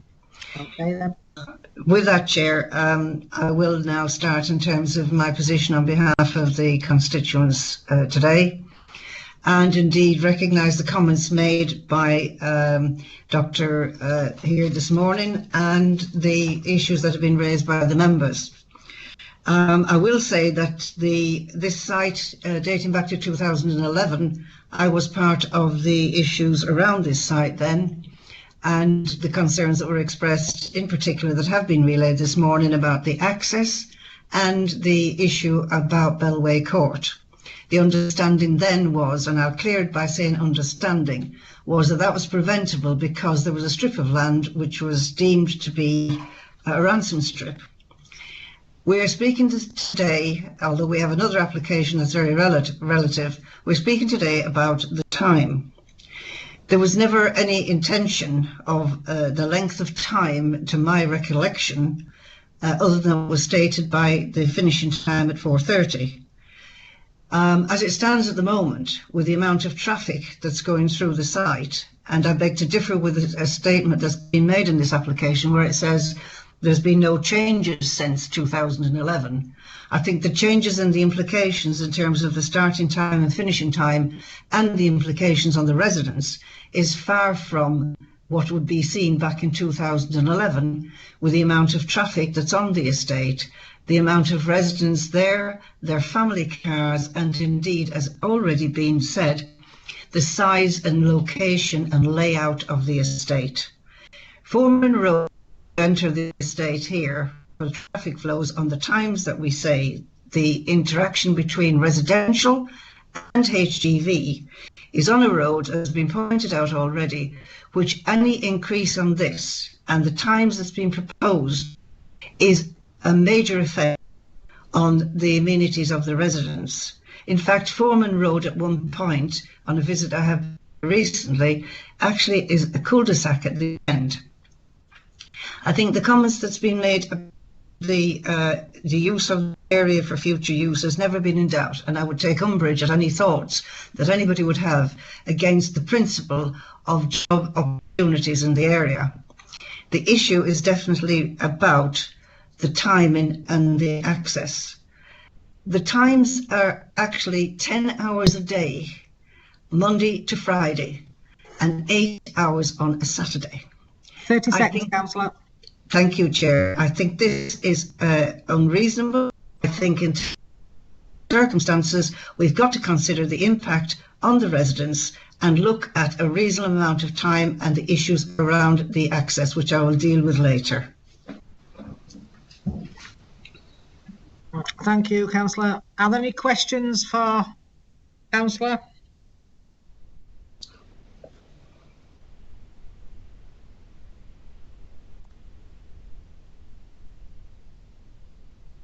I take that as a no.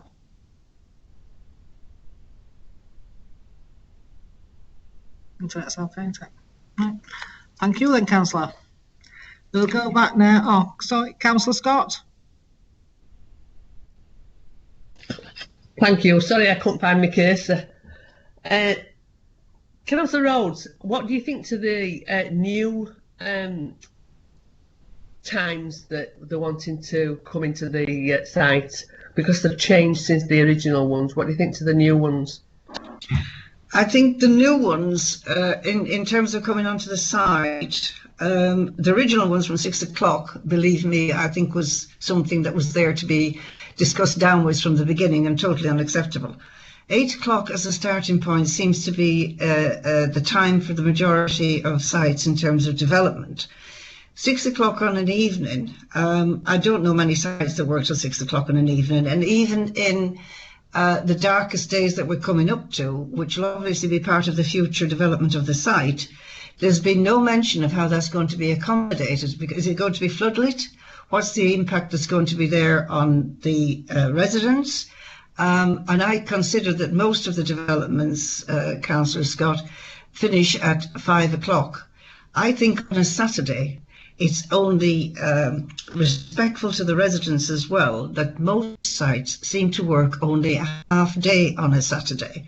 And it gives some respite to the residents around the area, as well as the increased traffic that will be about with people who work Monday to Friday and take the opportunity in the area to use their cars, etc., etc.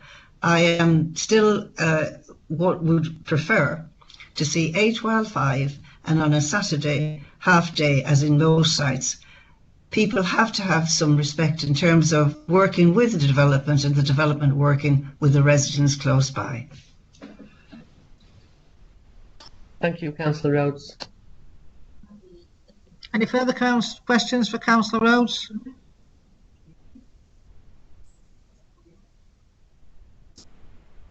No. Well, thank you then, Councillor Rhodes. Councillors, now questions to John Holmes?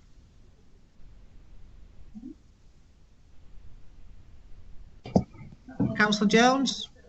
Thanks, Chair. Jack, can I have a sense of chronology, please, with regards to all the applications and when they were passed, please, with regards to the obviously the land which is obviously open for development, and when the housing estate was first proposed, and what was the sort of the order that these different applications came in? Because I'm conscious of other ones where residential areas are being built and they've been adjacent to industrial commercial type units as well. And I'm just curious with this one, because I know that there's lots of references on page 89, but in order to try and get a sense of what came first, what came after, please, because obviously I'm trying to understand where all this fits together. Thank you. Yeah, good question. Basically, back in 2009 was an initial application for a mixed residential and employment use development. That came back in again in 2011, and that was granted permission in 2011, as per the reference that's on the screen at the moment, 11012113. Then there was, in 2014, there was follow-up applications which were for reserve matters for the residential element. They were granted permission in 2014, 2015, around that time, and they've been built. This aerial photo's from about 2018, so I think the residential estate now is pretty much complete. So in 2014 and 15 is when the residential element was started, and then in 2016 this application was received, which is on the screen now, which was for the reserve matters consent for the employment element of the scheme, and that was granted permission in 2016. And then there has been a minor amendment that's been approved, which has basically enabled work to start on this scheme, whilst and essentially means that it's an extant permission that can be implemented at any time in the future. So that's the base. Can I ask? Sorry, John. Can I just ask a question? Sorry for interrupting. Sure. When did residents start to move on to the estate then? I'm assuming sort of around the 2014, 2015 time. Right. Okay. Thanks. Come on, ask me. Councillor Blizzard. Thank you, Chair. John, are these times set in stone what the company's wanting? And because we can't sort of like say what development is going to go in this area, and I know we've got conditions about noise and pollution and dust and things like that, But once they're established on this piece of land, whoever moves onto it, whatever times we agree now, that'll be the times that they can use forever and a day, aren't there? Yeah, unless they decide to apply to vary the condition again. But yeah, if you were to approve the application today, all you'd be permitting is the hours that are listed in that condition 19. Okay, thank you, John. Thanks. Any further questions for John? Councillor Harvey. Thank you, Chair. John, I'm still not sure that I have established the reason why the variation is needed. If the access, the HGV movement has not been improved, or have we got a projected log of how many more moves, during the day that they anticipate? But other than that, how could we need the variation of time? So what is the reason behind that? I think the main reason that they've applied for the to extend the hours was to try and improve the sort of offer that the development would have. I think that the applicant was basically concerned that the condition as worded at the moment in terms of the hours that they're allowed to access is too restrictive to make the development a sort of viable offer to occupiers of the units. So as far as I'm aware, that's the main reason for the application, is to improve its sort of attractiveness for potential businesses to use.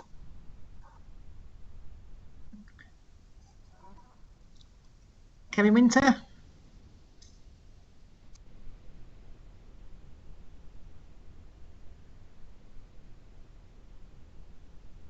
Kevin, did you want to come in? Can you hear me? Yes. Sorry, Chair. Yes, my name's Kevin Winter. I'm the planning solicitor. It's just for the benefit of the committee, Chair. Agenda page 93, I noticed there's two conditions, 19 and 20, that relate to HGV movements. They say exactly the same, except the hours are different. So I'm a little bit confused. Could John just clarify conditions 19 and 20 on page 93?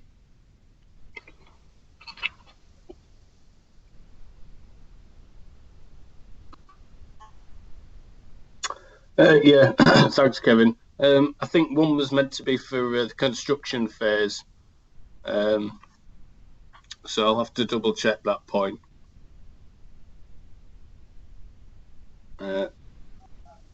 But yeah, from looking at it, like you say, that they're both worded the same, so it looks like, well, we'd essentially be saying the same thing twice on the decision, which isn't really, there's not much point in putting that in. But you'll notice, John, that on 19 it says 8 till 6 and 9 till 5, and then on 20 it says 8 till 6 and then 8 till 5. So there's something gone wrong there. Yeah, I'll have to double check that. But essentially, as far as I'm aware, that the reason for one of the conditions was to be a construction period, so as to restrict it during the construction phase of the development, and then the other one is for the operational phase. So I'll clarify that. And can I ask a question? The benefit of the committee. I must admit, it's maybe just me that's a bit slow, but I'm still not fully acquainted with the existing hours and the proposed hours. Could you just, for absolute clarity, say current hours and the proposed hours, please? The existing hours are 9 in the morning till 4:30 in the evening, and that's Monday to Friday. And 9 in the morning till 1 in the afternoon on a Saturday. What they want the hours to be is, or what we're saying the hours would become, would be 8 in the morning till 6 on a Monday to Friday, and 9 till 5 on Saturdays.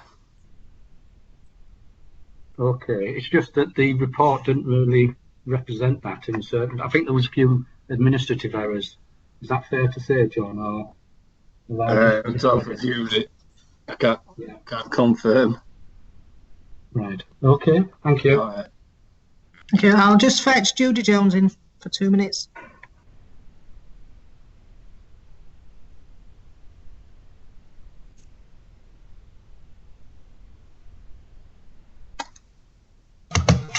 Thank you, Chair. I just wanted to clarify something that Councillor Jones raised, and it was about the sequence of events when permission was granted. John did give you the reference numbers, and they are set out in his report. The Council initially considered an application that was submitted in 2009, but that wasn't supported, but was resubmitted in outline form in 2011, which was granted at Planning Committee. And on the indicative layout, the application was for the residential and the commercial, so it was considered together in principle at the outline stage in 2011, and then the reserve matters, as John stated, followed for different elements. For example, the residential, which was granted and then built and occupied, and now the commercial element, which has always been in this location and has always shown on the plans that access to that commercial site would be taken through the residential estate. Thank you, Judy. Thanks, Judy. Councillor Williams next. Thank you, Chair. I'm just wondering, were we minded to approve this application in part, would we be able to amend the conditions as applied, say the hours that we want them to finish at 5 o'clock rather than 6 o'clock, change the hours on a Saturday? How would we go about that, please? I suppose if it's up to the committee, and I'd have to pass back to Kevin about how you'd put that forward. Presumably you'd have to put forward a revised set of hours that you'd want the condition to say. Just to clarify, the conditions 19 and 20 are to replace conditions, or were recommended on the outline as well, and one of them, the reason I'm coming back to Kevin's point in part here. Kevin pointed out that the conditions seem to say the same thing. That they don't. Well, they're not supposed to anyway. That one's meant to be for the construction phase, and one is meant to be for the operational phase of the development, and that's why one of them allows an additional hour on a Saturday. So condition 20 is meant to be for the construction phase of the development, and condition 19 is for the operation. So how all HGVs would access for all the units. And like I say, if you wanted to amend those hours, I suppose you'd have to put that forward and take a vote on it. Thank you. Okay. Councillor Jones. Thanks, Chair. Obviously, in conditions 19 and 20, you talk about HGVs. Clearly, if there's going to be units on this site, then it won't be just HGVs, I would assume. There'd obviously be 7.5 tons vans and so forth coming through. So is there a danger that by having just the HGV definition, that it's actually going to allow smaller goods vehicles sort of going onto the site all hours, or does it need to be more specific? Thank you, Chair. Because this application's to vary the condition, that the condition as worded already only relates to HGVs. So I think we'd be a bit hard pressed to start introducing other vehicle classifications into the condition. because they've got that sort of fallback of what the condition already says. So that if they implement the extant permissions as they are, then vehicles can access the site at all hours, provided that they're not a HGV. Right, thanks, Chair. Thank you. Any further questions to John?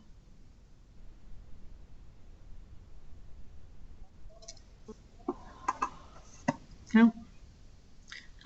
Councillor Blizzard?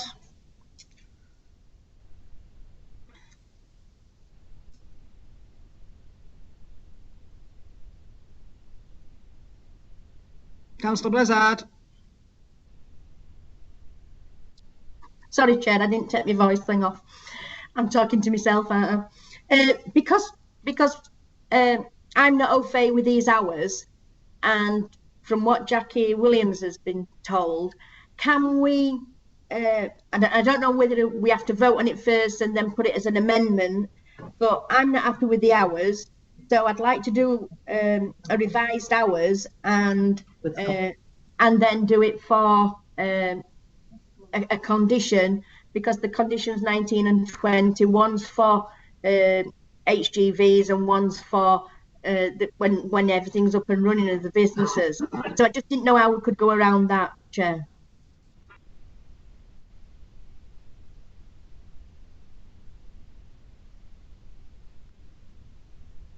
John? I think we would have to look at that when it comes to the vote, because it will be changing the conditions and amending the conditions. I'll just take Kevin's question first and I'll come back. Yeah. Okay, thank you, Chair. It's going back to the comments that were made by Dr. Tinker about the relationship of the houses on Foreman Road to the actual road, and the houses, gardens, etc. Together with what I frankly consider a rather surprising statement in the report that Foreman Road was specially designed to take HGVs. Do you think that actually is true? In terms of the kind of garden arrangements, distances, that Foreman Road was actually designed with HGV access in mind?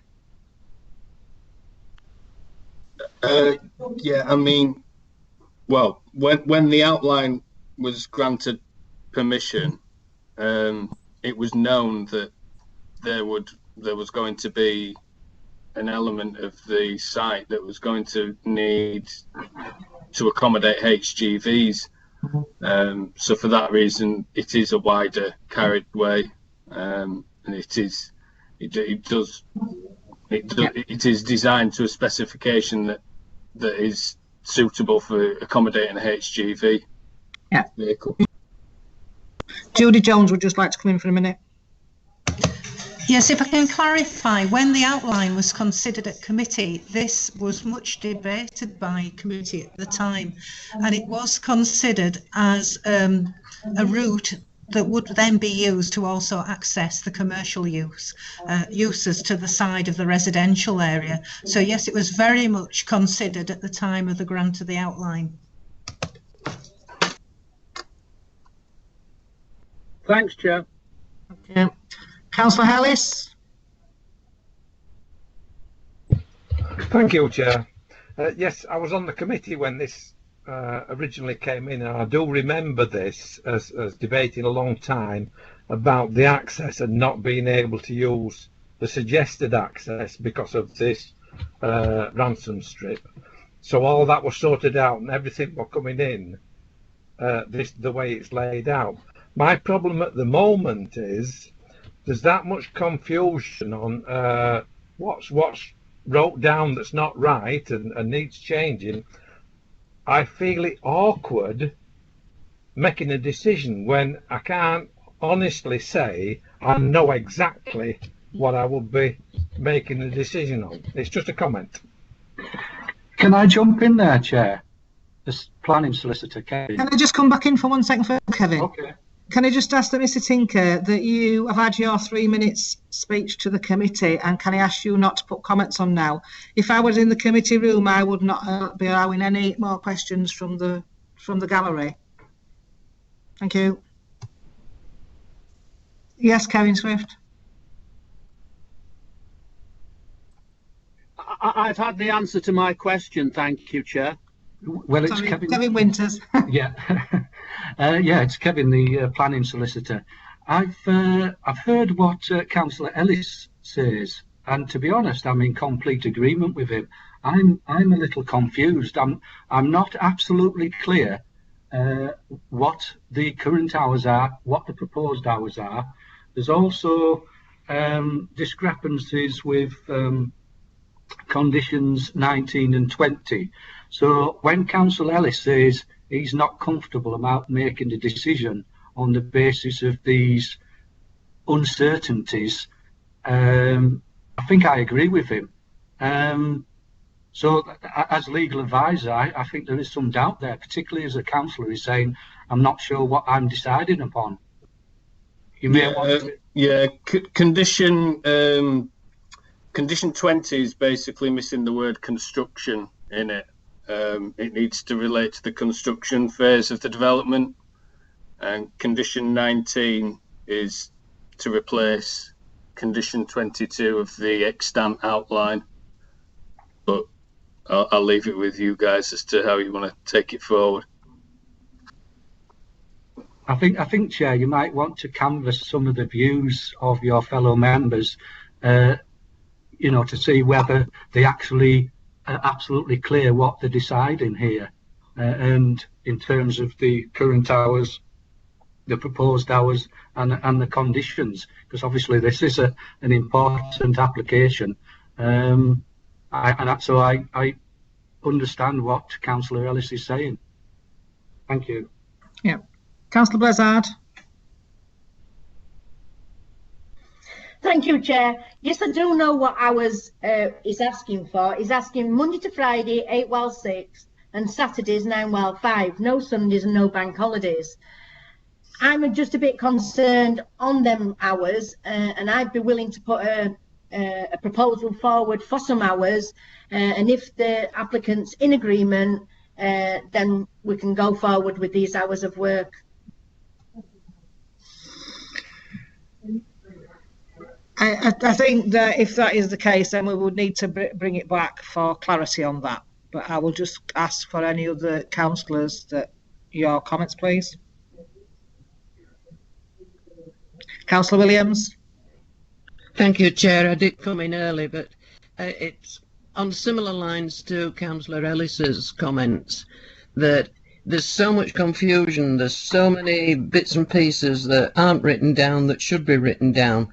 I'm not happy with the change in hours at all, and I couldn't support the application as it stands at the moment. I think the only thing we can do is defer and ask that officers re-look at the conditions, set them out in words of one syllable, so that we know what it is we're actually being asked to approve. But at the moment, I could not support any change in working hours as applied. Okay. Councillor Swift. Supporting what Elaine and Jackie have just said, Chair.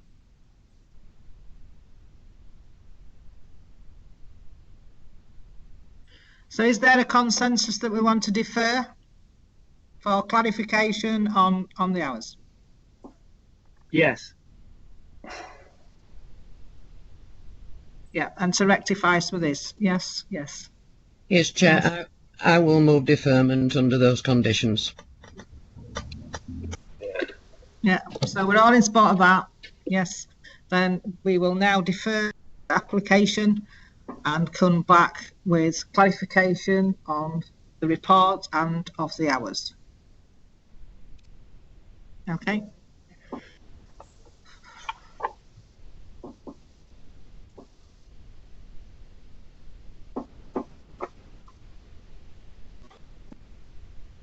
Thank you so much for that, but we will now go on to 6.3, which is land off Dewsbury Road, and this is for a new access. Over to you, John. Thanks, Chair. Right, so with this application, it's kind of linked to the previous one that we've just deferred. Basically, been asked to consider an application for the laying out of a new vehicular access into the undeveloped site off Dewsbury Road in Wakefield. The access will be within the land that's outlined in red on this plan. The land outlined in blue is under the applicant's ownership, and the whole site benefits from an extant permission to be developed for units to be used for storage and distribution, general industry and light industry. This drawing we've seen before, and it shows the development of the site which is permitted to be undertaken. These two plans show a bit more detail about the access and amendments to Dewsbury Road that would be undertaken. The access is an in-only access, so you could only do a left turn from Dewsbury Road, and there will be some amendments to the roadway to prevent a right turn being made from Dewsbury Road. This photo shows the site viewed from Dewsbury Road, and this is an aerial photograph which also shows the area that we're talking about. Since the publication of the committee report, the Council's Highways team have requested an additional condition be added to any grant of approval, and this is detailed in additional information that's been circulated to members. In excess of 40 objections have been received and are detailed in the case officer's report.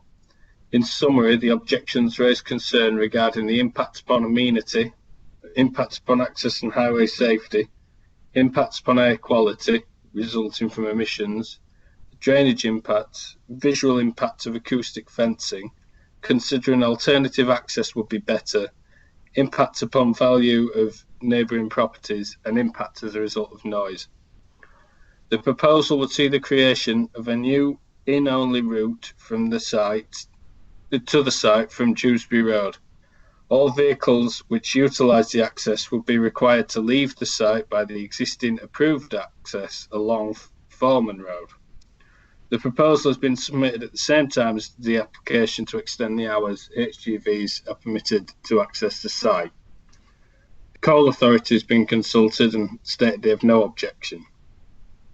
The Council's Environmental Health team have been consulted and stated they have no objection subject to conditions requiring a scheme of acoustic fencing and lighting to be submitted to the LPA for written approval. The submitted location plan demonstrates land in the ownership of the applicant, and as such, conditions which relate to land that fall outside the red line are considered to be enforceable and acceptable in this case. A condition restricting the use of the access by HGVs is also recommended by the Environmental Health team. This restriction would be 8 till 6 Monday to Friday and 8 till 5 on Saturdays. The Highways team have stated they have no objection to the proposal, subject to condition requiring that mud is not discharged to the highway network during construction, requiring the submission of a road safety audit, and condition requiring submission of the final details relating to works to create the access. These works would entail alterations to the adopted highway, although it is considered that as such works would need to be agreed with the council in any case. Concerns relating to localised flooding from surface water have been raised in objection, and a condition requiring the submission of a scheme relating to surface water drainage arrangements is recommended to be included upon any grant of permission. It's noted that some existing landscaping of the site will be removed to accommodate the proposal, and concerns have been raised about the visual impact of acoustic fencing. A condition requiring submission of a landscaping scheme is proposed, which would soften the visual impact of any acoustic fence which is constructed. Regard has been given to the concerns raised in objection to the responses received from technical consultees, and regard has been given to the concerns raised in objection and to the responses received from consultees, and it's considered that the impacts of the proposed development would not be significant, subject to imposition of the conditions outlined in the case officer report, and approval is therefore recommended. Thank you, Chair. Thank you, John. I've still got 3 speakers again, so if the speakers want to come back in, Dr. Matthew Tinker. Apologies about the comments issue. My only real point with this really is don't feel we've ever got to the bottom of whether there is genuinely a ransom strip at the end of Bellway Court. I'm just wondering if John can actually help us with that, if he knows whether the council have actually spoken to the owners of the land, or whether the landowners have spoken to the owner of this ransom strip of land, and whether negotiations have actually ever been made to see if that could be a possible solution to the access to the site. I don't think that is relevant to this application. It's not on for any of the applications today, so we wouldn't know about that one. Right, okay. Is that all you... Yeah, I've made my points with regards to the access to the site already, I think. Okay, thank you. Mr. Flood, is there anything else you want to say on this application?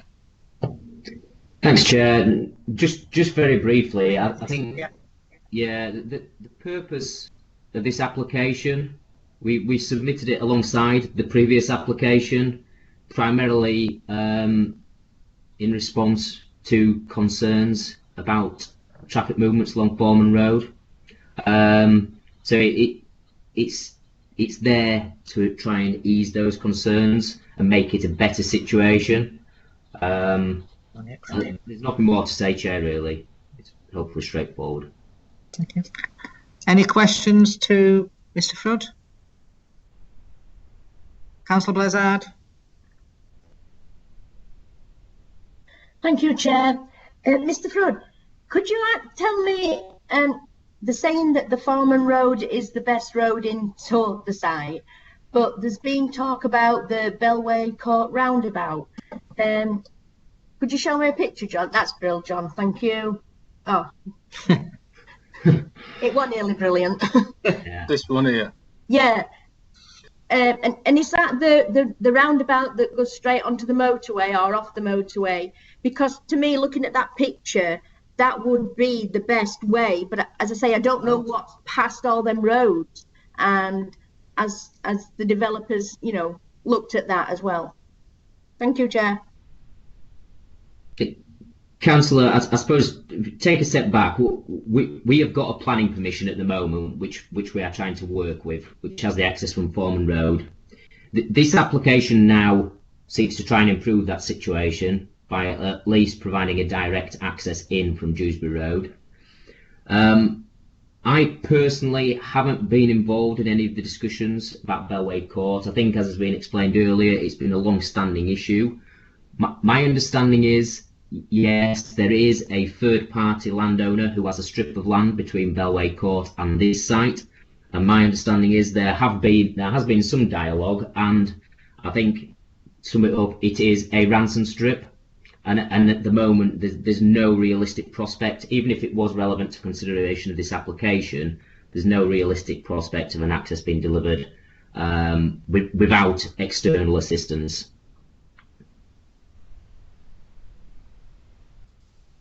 Quite sad to hear. I'm quite sad to hear that, Chair. As looking at the map, what John's got on here, it does look a better way into that piece of land and easier for residents and everybody around by the look of it.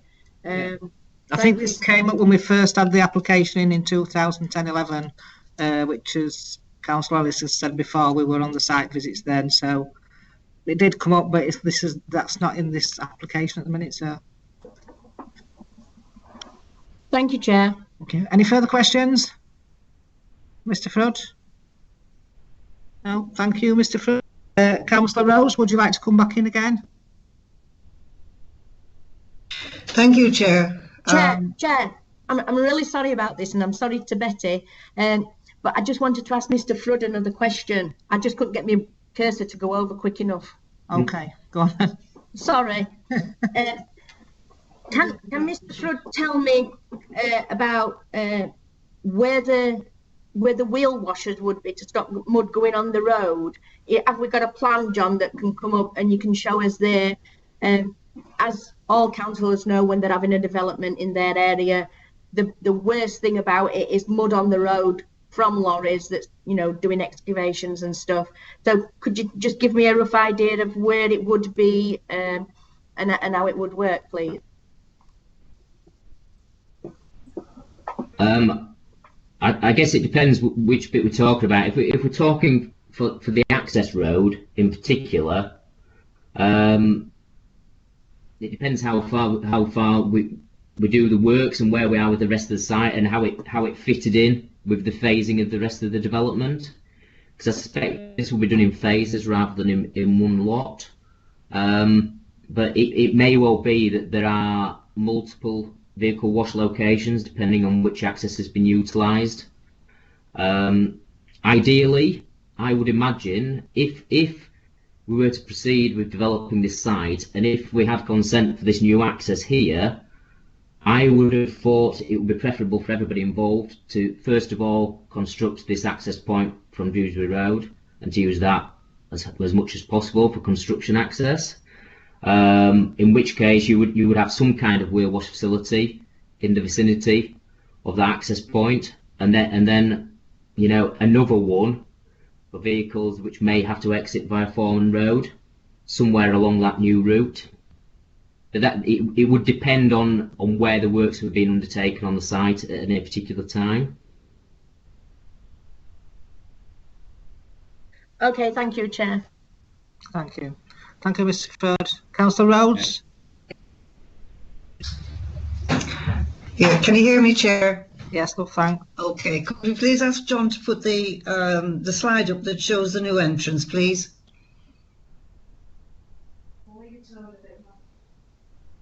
No. On 6.3, the new entrance off Dewsbury Road, please. That one. That's the one. Thank you, John. Thank you very much. Yes, there's still some confusion around this application as well, because yesterday afternoon, Chair, I saw some clarity on it. John has mentioned that this is an entrance only, and the assumption there is it's a left turn only coming down Dewsbury Road for the HGVs to go in very near the properties, as you will see on the map. I also asked the question for clarity yesterday, and it hasn't been mentioned here today, and I think it's important that members find out. Does that mean there's no exit through that onto Dewsbury Road, which is very near the junctions of Broadway and Dewsbury Road, a very, very busy road? And does that also mean that the exit will be, traffic will be going back out on Foreman Road, who can turn either right or left, I didn't get an answer to that, and back out onto a road which I didn't have the opportunity later on to mention, but it is actually in the report now, Chair. This entrance to Foreman Road, as I'm sure the doctor could accommodate my words and understanding, is over the years has seen many people there digging up, whether it's water, whether it's sewage, and in the early part of this year, it was out of action nearly for a year with one-way traffic. And I relate that to, it says the proposal will see the creation of a drop curb and additional tarmac. And it also mentions in the report issues about water, etc., land drainage. So I don't know if you've ever had a report on this from anything to do with the developer. I think it's important that that information is given out today, but there are some questions here that still need to be answered, Chair. In one way, out Foreman Road, right turn, left turn, what's the consequences of that on the traffic that's on that road, which is a heavy traffic area now, as people will know, and as well as that, the consequences on the junction not far away with Broadway, with the traffic from Broadway going down to Ossett and Horbury backed up every day. And I think these are things that the committee might want an answer for, because I Chair, and I appreciate the time.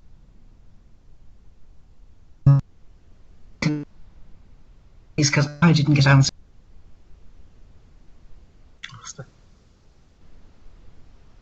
Okay.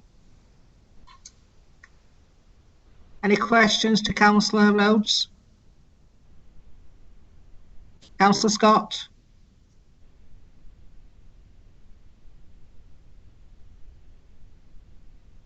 Councillor Scott?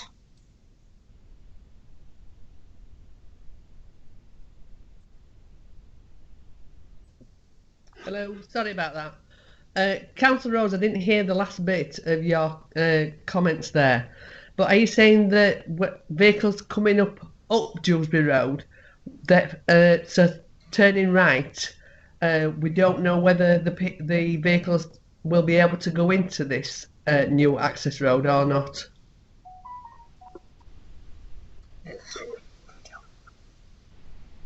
I think John might be able to answer that for you, Catherine, when he comes up for his. Okay, thank you. Thank you. Thank you for that, Councillor Scott. My point is, and I'll repeat it, the new access onto the site is very close to existing properties, residential properties. But my understanding is, from 2 questions yesterday, my understanding is, and I think John's already mentioned the first one, is that traffic coming down Dewsbury Road, we'll say from the M1 or from can only enter that site on the left. Did that one out after me. Hand side. When they're on the site, I understand, I want clarity please for the members, that the HGVs and any vans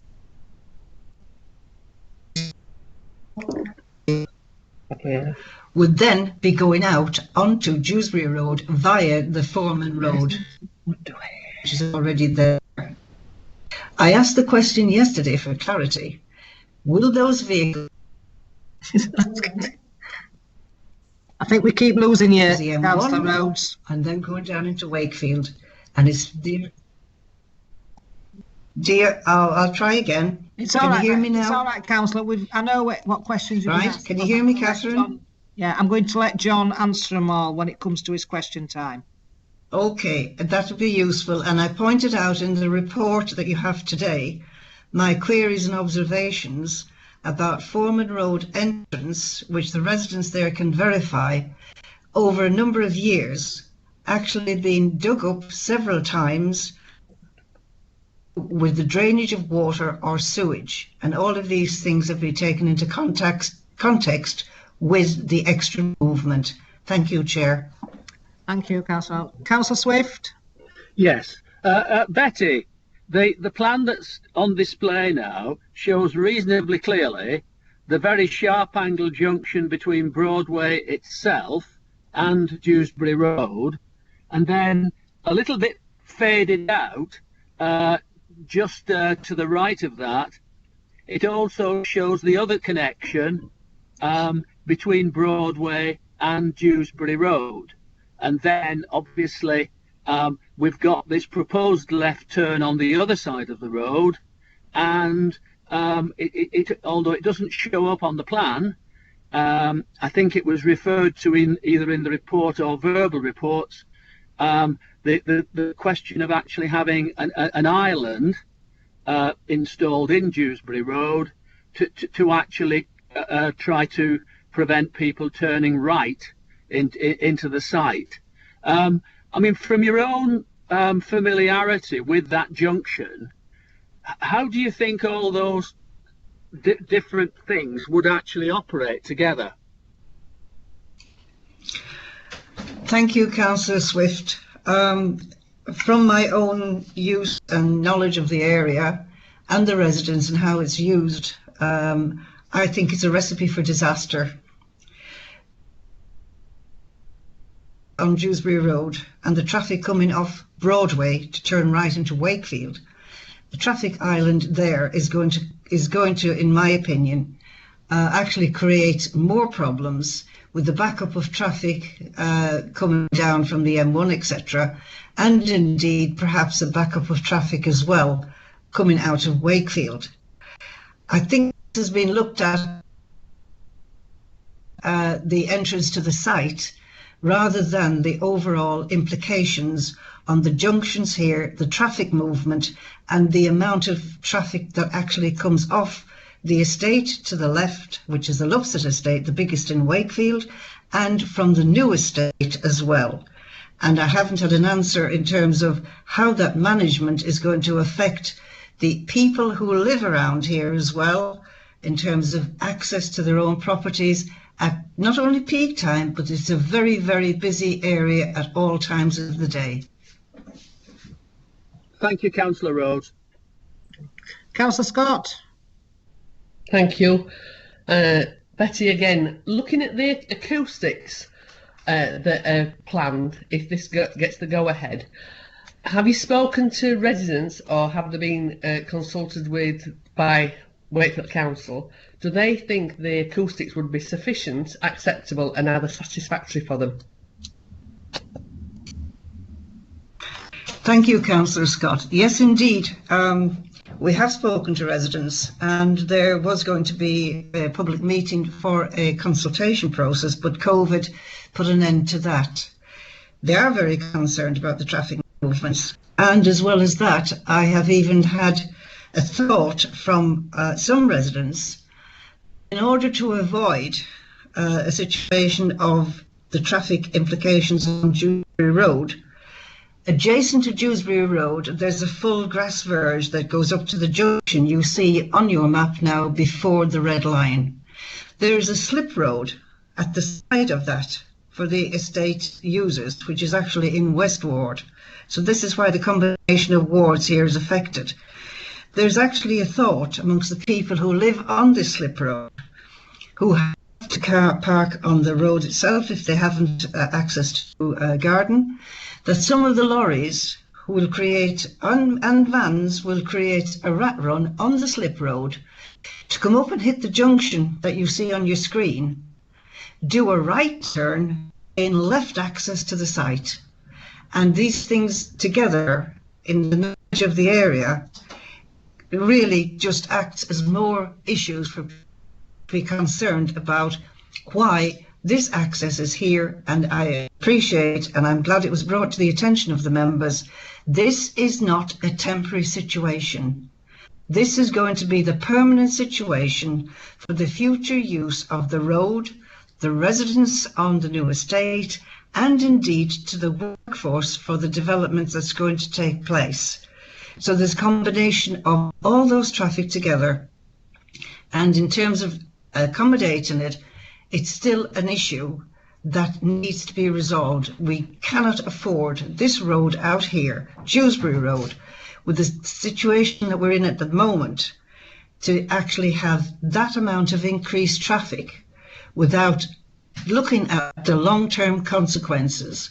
And let's face it, we have had issues in the past where, regrettably, some movement of traffic has determined later on the impact. I think it's incumbent on us now to look at the first impact that there will be, particularly in relation to the road, the capacity, the units and the junction itself.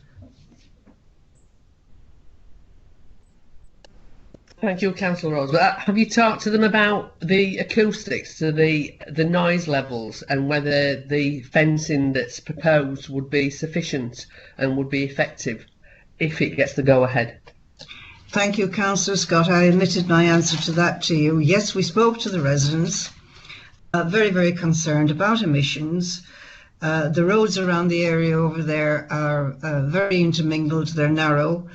The emissions coming out from the standing lorries as well as the standing traffic at the traffic lights on the road is a grave concern.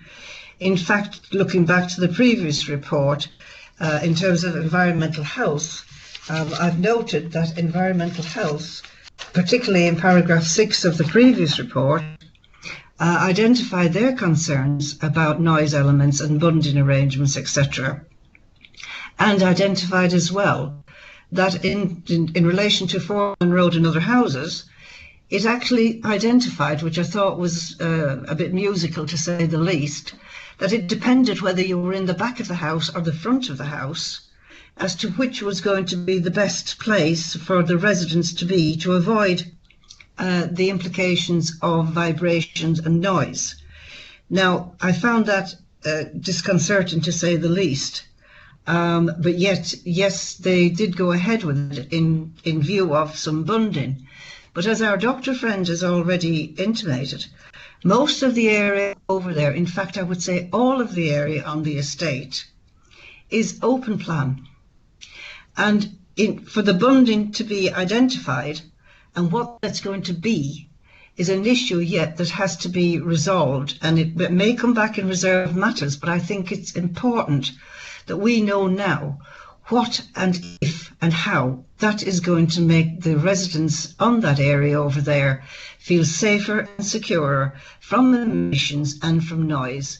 And I have grave concerns that the implications of these will have, with the long-term issues of the estate and the resources that's going to be put there for the buildings, the new commercial buildings, is going to have long-term consequences. Thank you, Betty. Thank you, Betty. Can I have any questions to officers? And including in that, I'm including Adrian on highways.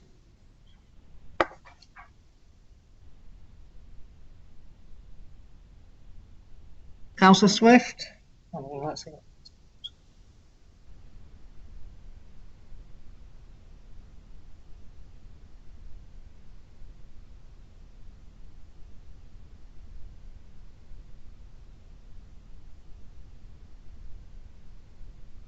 Councillor Swift? Apologies, Chair. Sorry, I was rattling on, but I was muted. What's the officer opinion as to the route that would be followed by vehicles coming from the direction of Wakefield town centre, i.e. from the right-hand side of the diagram we've got, coming from Wakefield town centre along Dewsbury Road and wishing to turn into this site? Which way would those vehicles go in order to get themselves into a position where they could turn left as per this proposed road layout? Is that question clear? Yeah, I don't know if Adrian wants to pick up on the highways points. Well, okay, councillors, yes, I can pick that up.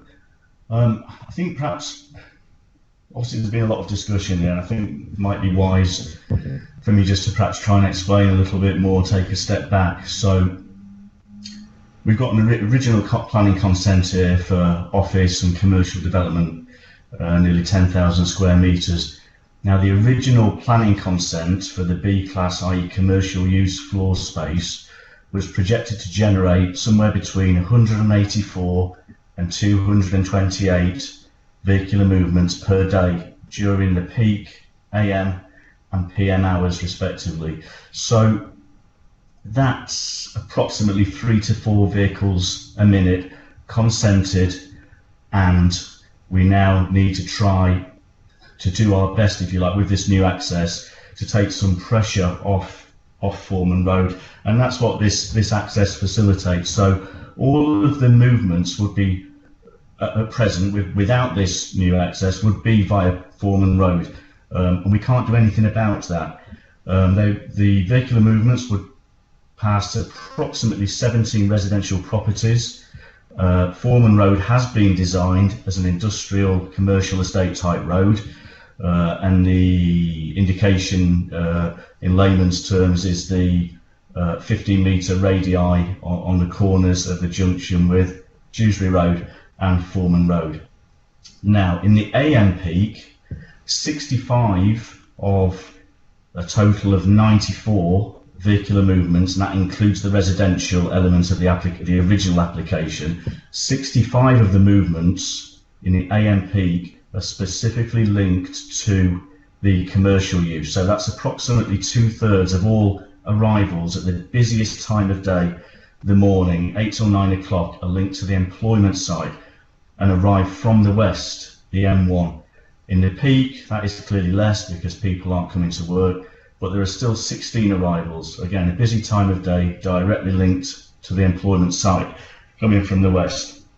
And I think it's important to note as well that the new left-in only access would facilitate a 70% reduction in heavy goods vehicles traffic in the AM peak accessing the site, i.e. that would ordinarily use Foreman Road. So vehicles travelling to the site from the west, the M1, junction 40, the bulk of medium, large goods vehicles, as we call them, to heavy goods vehicles, are coming from the M1, and the new junction, the new access, will mean that they are not queuing in the left filter lane and are not running up Foreman Road past the 17 residential properties every day as part of the business week, for example, and potentially on a Saturday.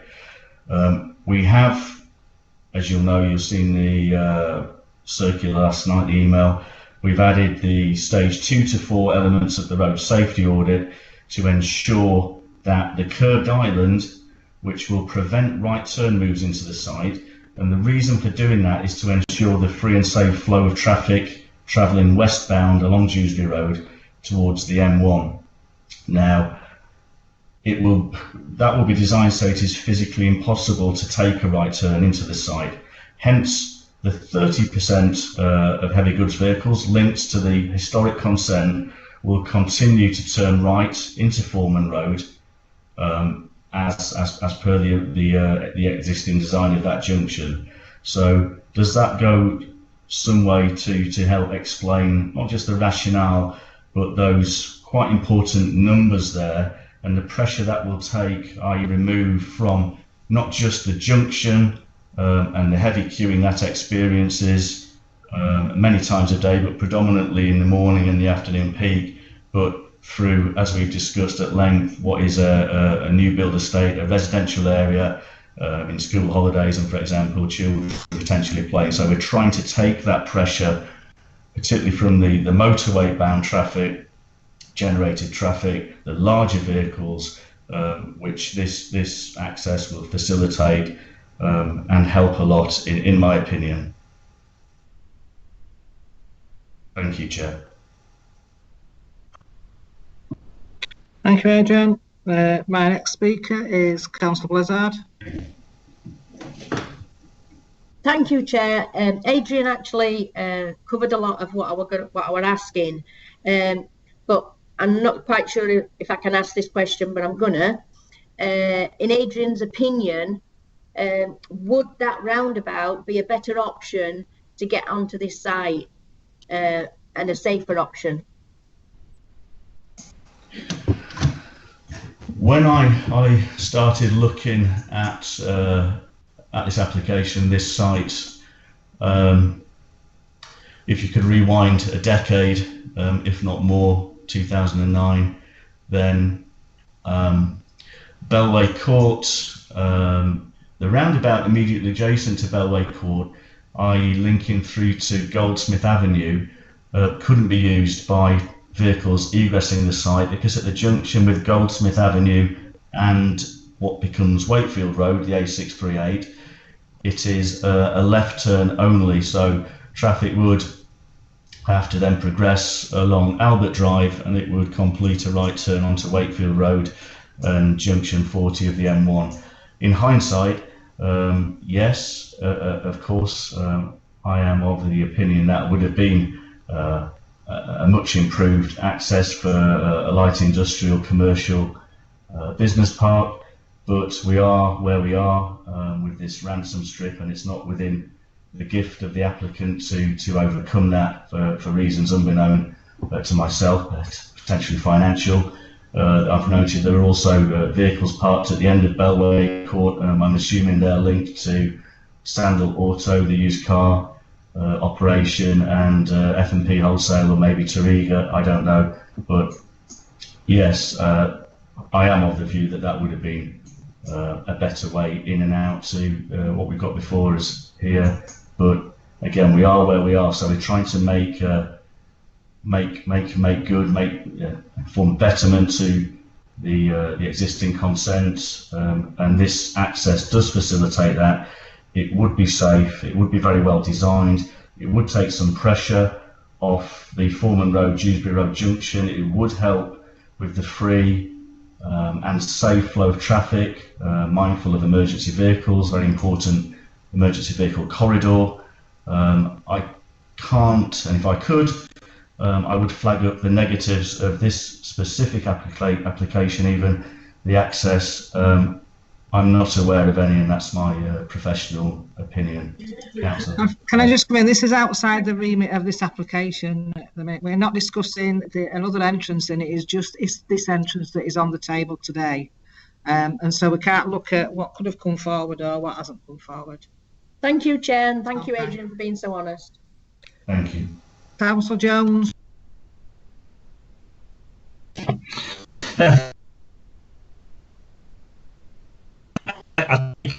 Just now, and I really appreciate Adrian's response to my question. And I have to say, I'm looking at the photograph now of the, from the Google imagery, and it does. I have to say that when you have a drawing like that, you appreciate why the drawing has to be there. But when you look at that area and you've got cars on it, all joining up at junctions, then this whole setup does really worry you. And I think we this because of looking at the different evidence, and I'm sure most of us know this road. We've used it many times, and it really does seriously worry me. So I think it's probably more of a comment than a question. It concerns me.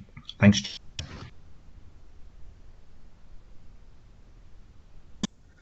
Thanks for that, David. Did wreck up at end, but I gathered it was a comment, so thank you. Councillor Williams. Thank you, Chair. It's a question and a comment is mine. It relates back to the previous application and condition 9 on this application, which states once again that movements to and from the site and the timings of those.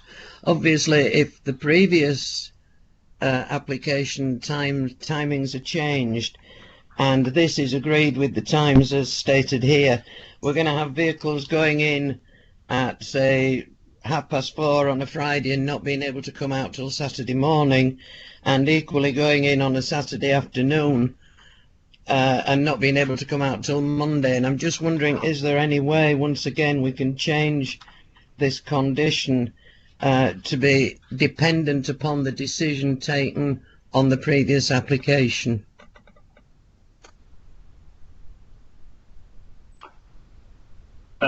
The only way we could do that is to make the decision at the same time as the decision on the previous application, so that both conditions would read the same.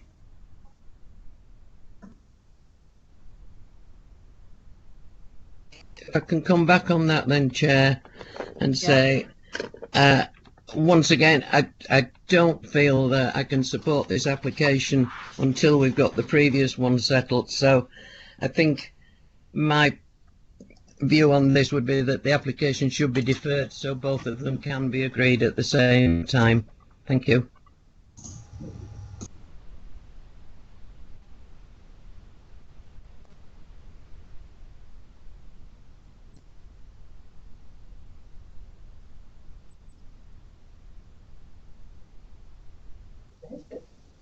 As it is, Councillor Swift, we cannot defer it for a site visit, as you know the rules under COVID.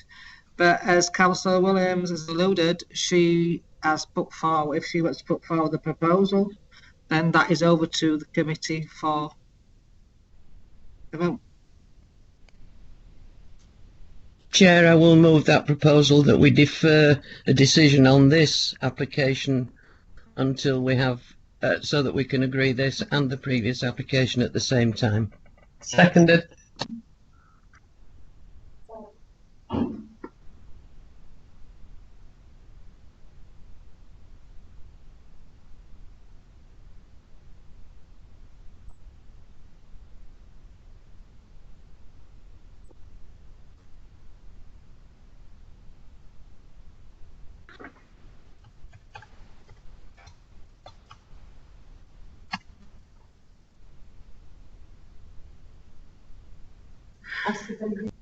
At first, we have to go with the officer's recommendation. Does anybody move the officer's recommendation? Excuse me, Chair. It's Kevin Yes. here. Kevin Winter, Planning Solicitor. No, you don't have to go with the officer's recommendation. If there's a motion from the floor, which there has been, and that's been seconded, then and that motion was for deferral, then if the members want to defer it, then that's a matter for them. So you've got to deal with the motion in front of you, i.e. to defer it. All right, thank you for that clarity, Kevin. Then Councillor Williams, would you like to put forward your motion again? Once I get my cursor under control. Yes, Chair, I would like to defer a decision on this application to a later date so that this and the previous application can be agreed together, in particular with reference to the times of vehicle movements on both applications. Do I have that proposal seconded? Seconded, Chair. Right. Claire, would you like to go through for all register to see who's all agreeing to that, please?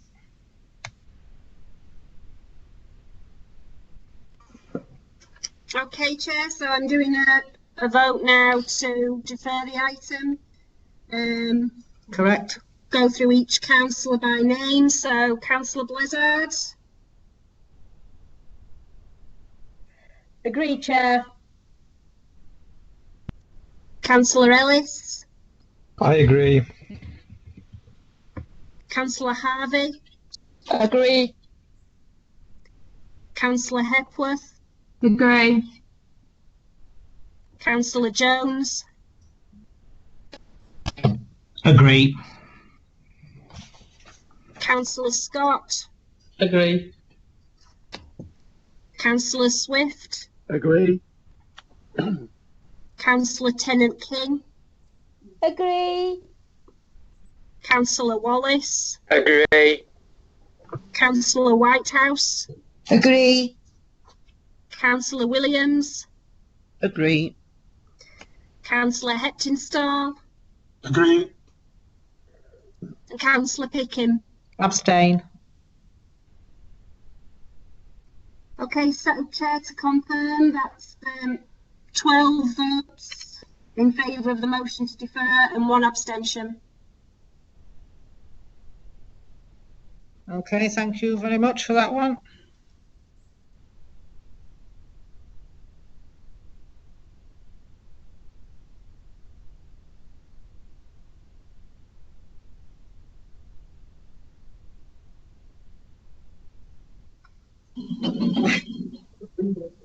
Yeah, we therefore will go on to agenda item 4 if John's okay with that one. Or would you need a break, John? Yeah, no, it's fine. Thanks, Chair. Right, so item 4. We've seen this one before. It was at the last committee, and at the Planning Highways Committee of the 16th of July, members were minded to refuse on the basis the development would constitute inappropriate development in the Greenbelt. Concerns raised at the meeting can be summarised as the scale of the existing builders' yards not significant. The site has operated without any consent for over 30 years. So this is the site here. This is what's proposed. The operations at site seem to relate to the operation of a single builder. The site could return to open land. Very special circumstances don't exist. The development seems in excess of that permitted by national policy. Buildings at site are not of substantial construction. Access and highway safety concerns. The proposal constitutes encroachment and impact upon openness. National policy sets out that previously developed land within the Greenbelt can be redeveloped for a new use and can include operational development such as the construction of new accesses and buildings, provided such development does not have a greater impact on openness. The conclusion within the previous case officer's report put before committee was that the proposed development would not have a greater impact on openness. This conclusion was drawn after full consideration of the proposals and following the submission of a detailed high quality landscaping scheme which would be implemented as part of the development and would result in large parts being returned to green space. Regard was given to the existing lawful use which operates from the site in conjunction with other operations which could be undertaken without the need for permission. Since the meeting of 17th of July, it's noted that fencing has been erected within and around the site, some vegetation removed, and this is detailed in photos taken on the 8th of September, which I'll just put ahead up now. So that was when it was previously visited on the site, and these were in front of the members previously. And then this is on the 8th of September, and it just shows development that has taken place, which can take place without the need for planning permission. Officer's recommendation remains that of approval. However, in the event that members resolve to refuse this application on the basis they consider the development would have a greater impact on openness, it's considered that the reasons for refusal could be put forward, and the wording is set out in the update section of the committee report. The Highways team have confirmed that they do not consider there to be a justifiable reason for refusal on access and highway safety grounds. Thank you, Chair.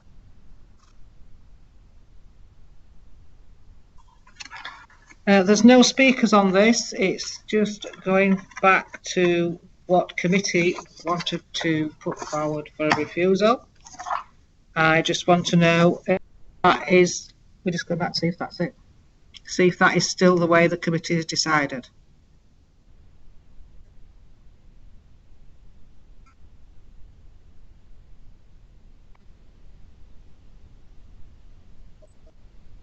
Yeah, do I have a motion from the floor? Councillor Scott? Well, it's the same. I would be voting the same way. I still vote no. So are you moving to carry on for your recommendation? I am. The motion is to carry on with refusal. Is that correct? Yes. And who's seconded in that? I'll second that, Chair. Councillor Jones. Claire, can we go to a vote then? The members agree that they will carry on with a refusal for this application. And can we put to the vote, please? For the reasons recommended in the report. Okay, Chair, so as before, I'm going to go through councillors in order. Councillor Blizzard. For refusal. Councillor Ellis. For. Councillor Harvey. Against. Councillor Hepworth. Can I just clarify, am I voting for the refusal or for the recommendations? So this is vote. Sorry, Chair. We are fetching it back today. Members decided they were mindful to refuse this application, and it came back for a report on their reasons for refusal. So I'm voting on the refusal. Yes, Councillor Scott put forward that she carries on with the refusal, and members will now go to the vote. So yes, you are voting on the refusal. All right, then against. Councillor Jones. For refusal. Councillor Scott.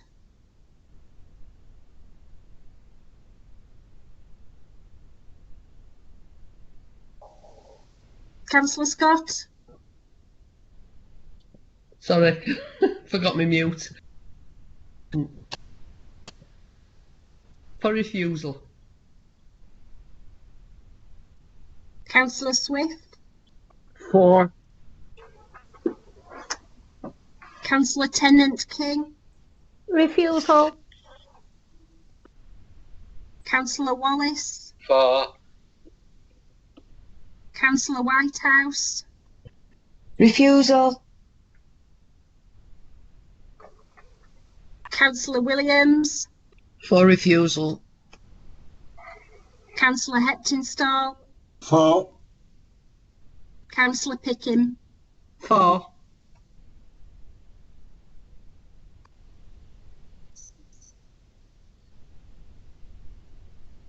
Okay, Chair, so to confirm, you've got 11 votes in favour of refusal and 2 against. No abstentions.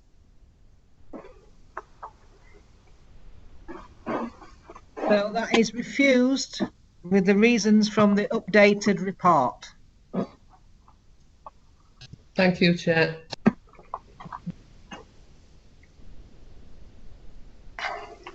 Say we are now finished this meeting today. Can I ask Gregor to take us off live,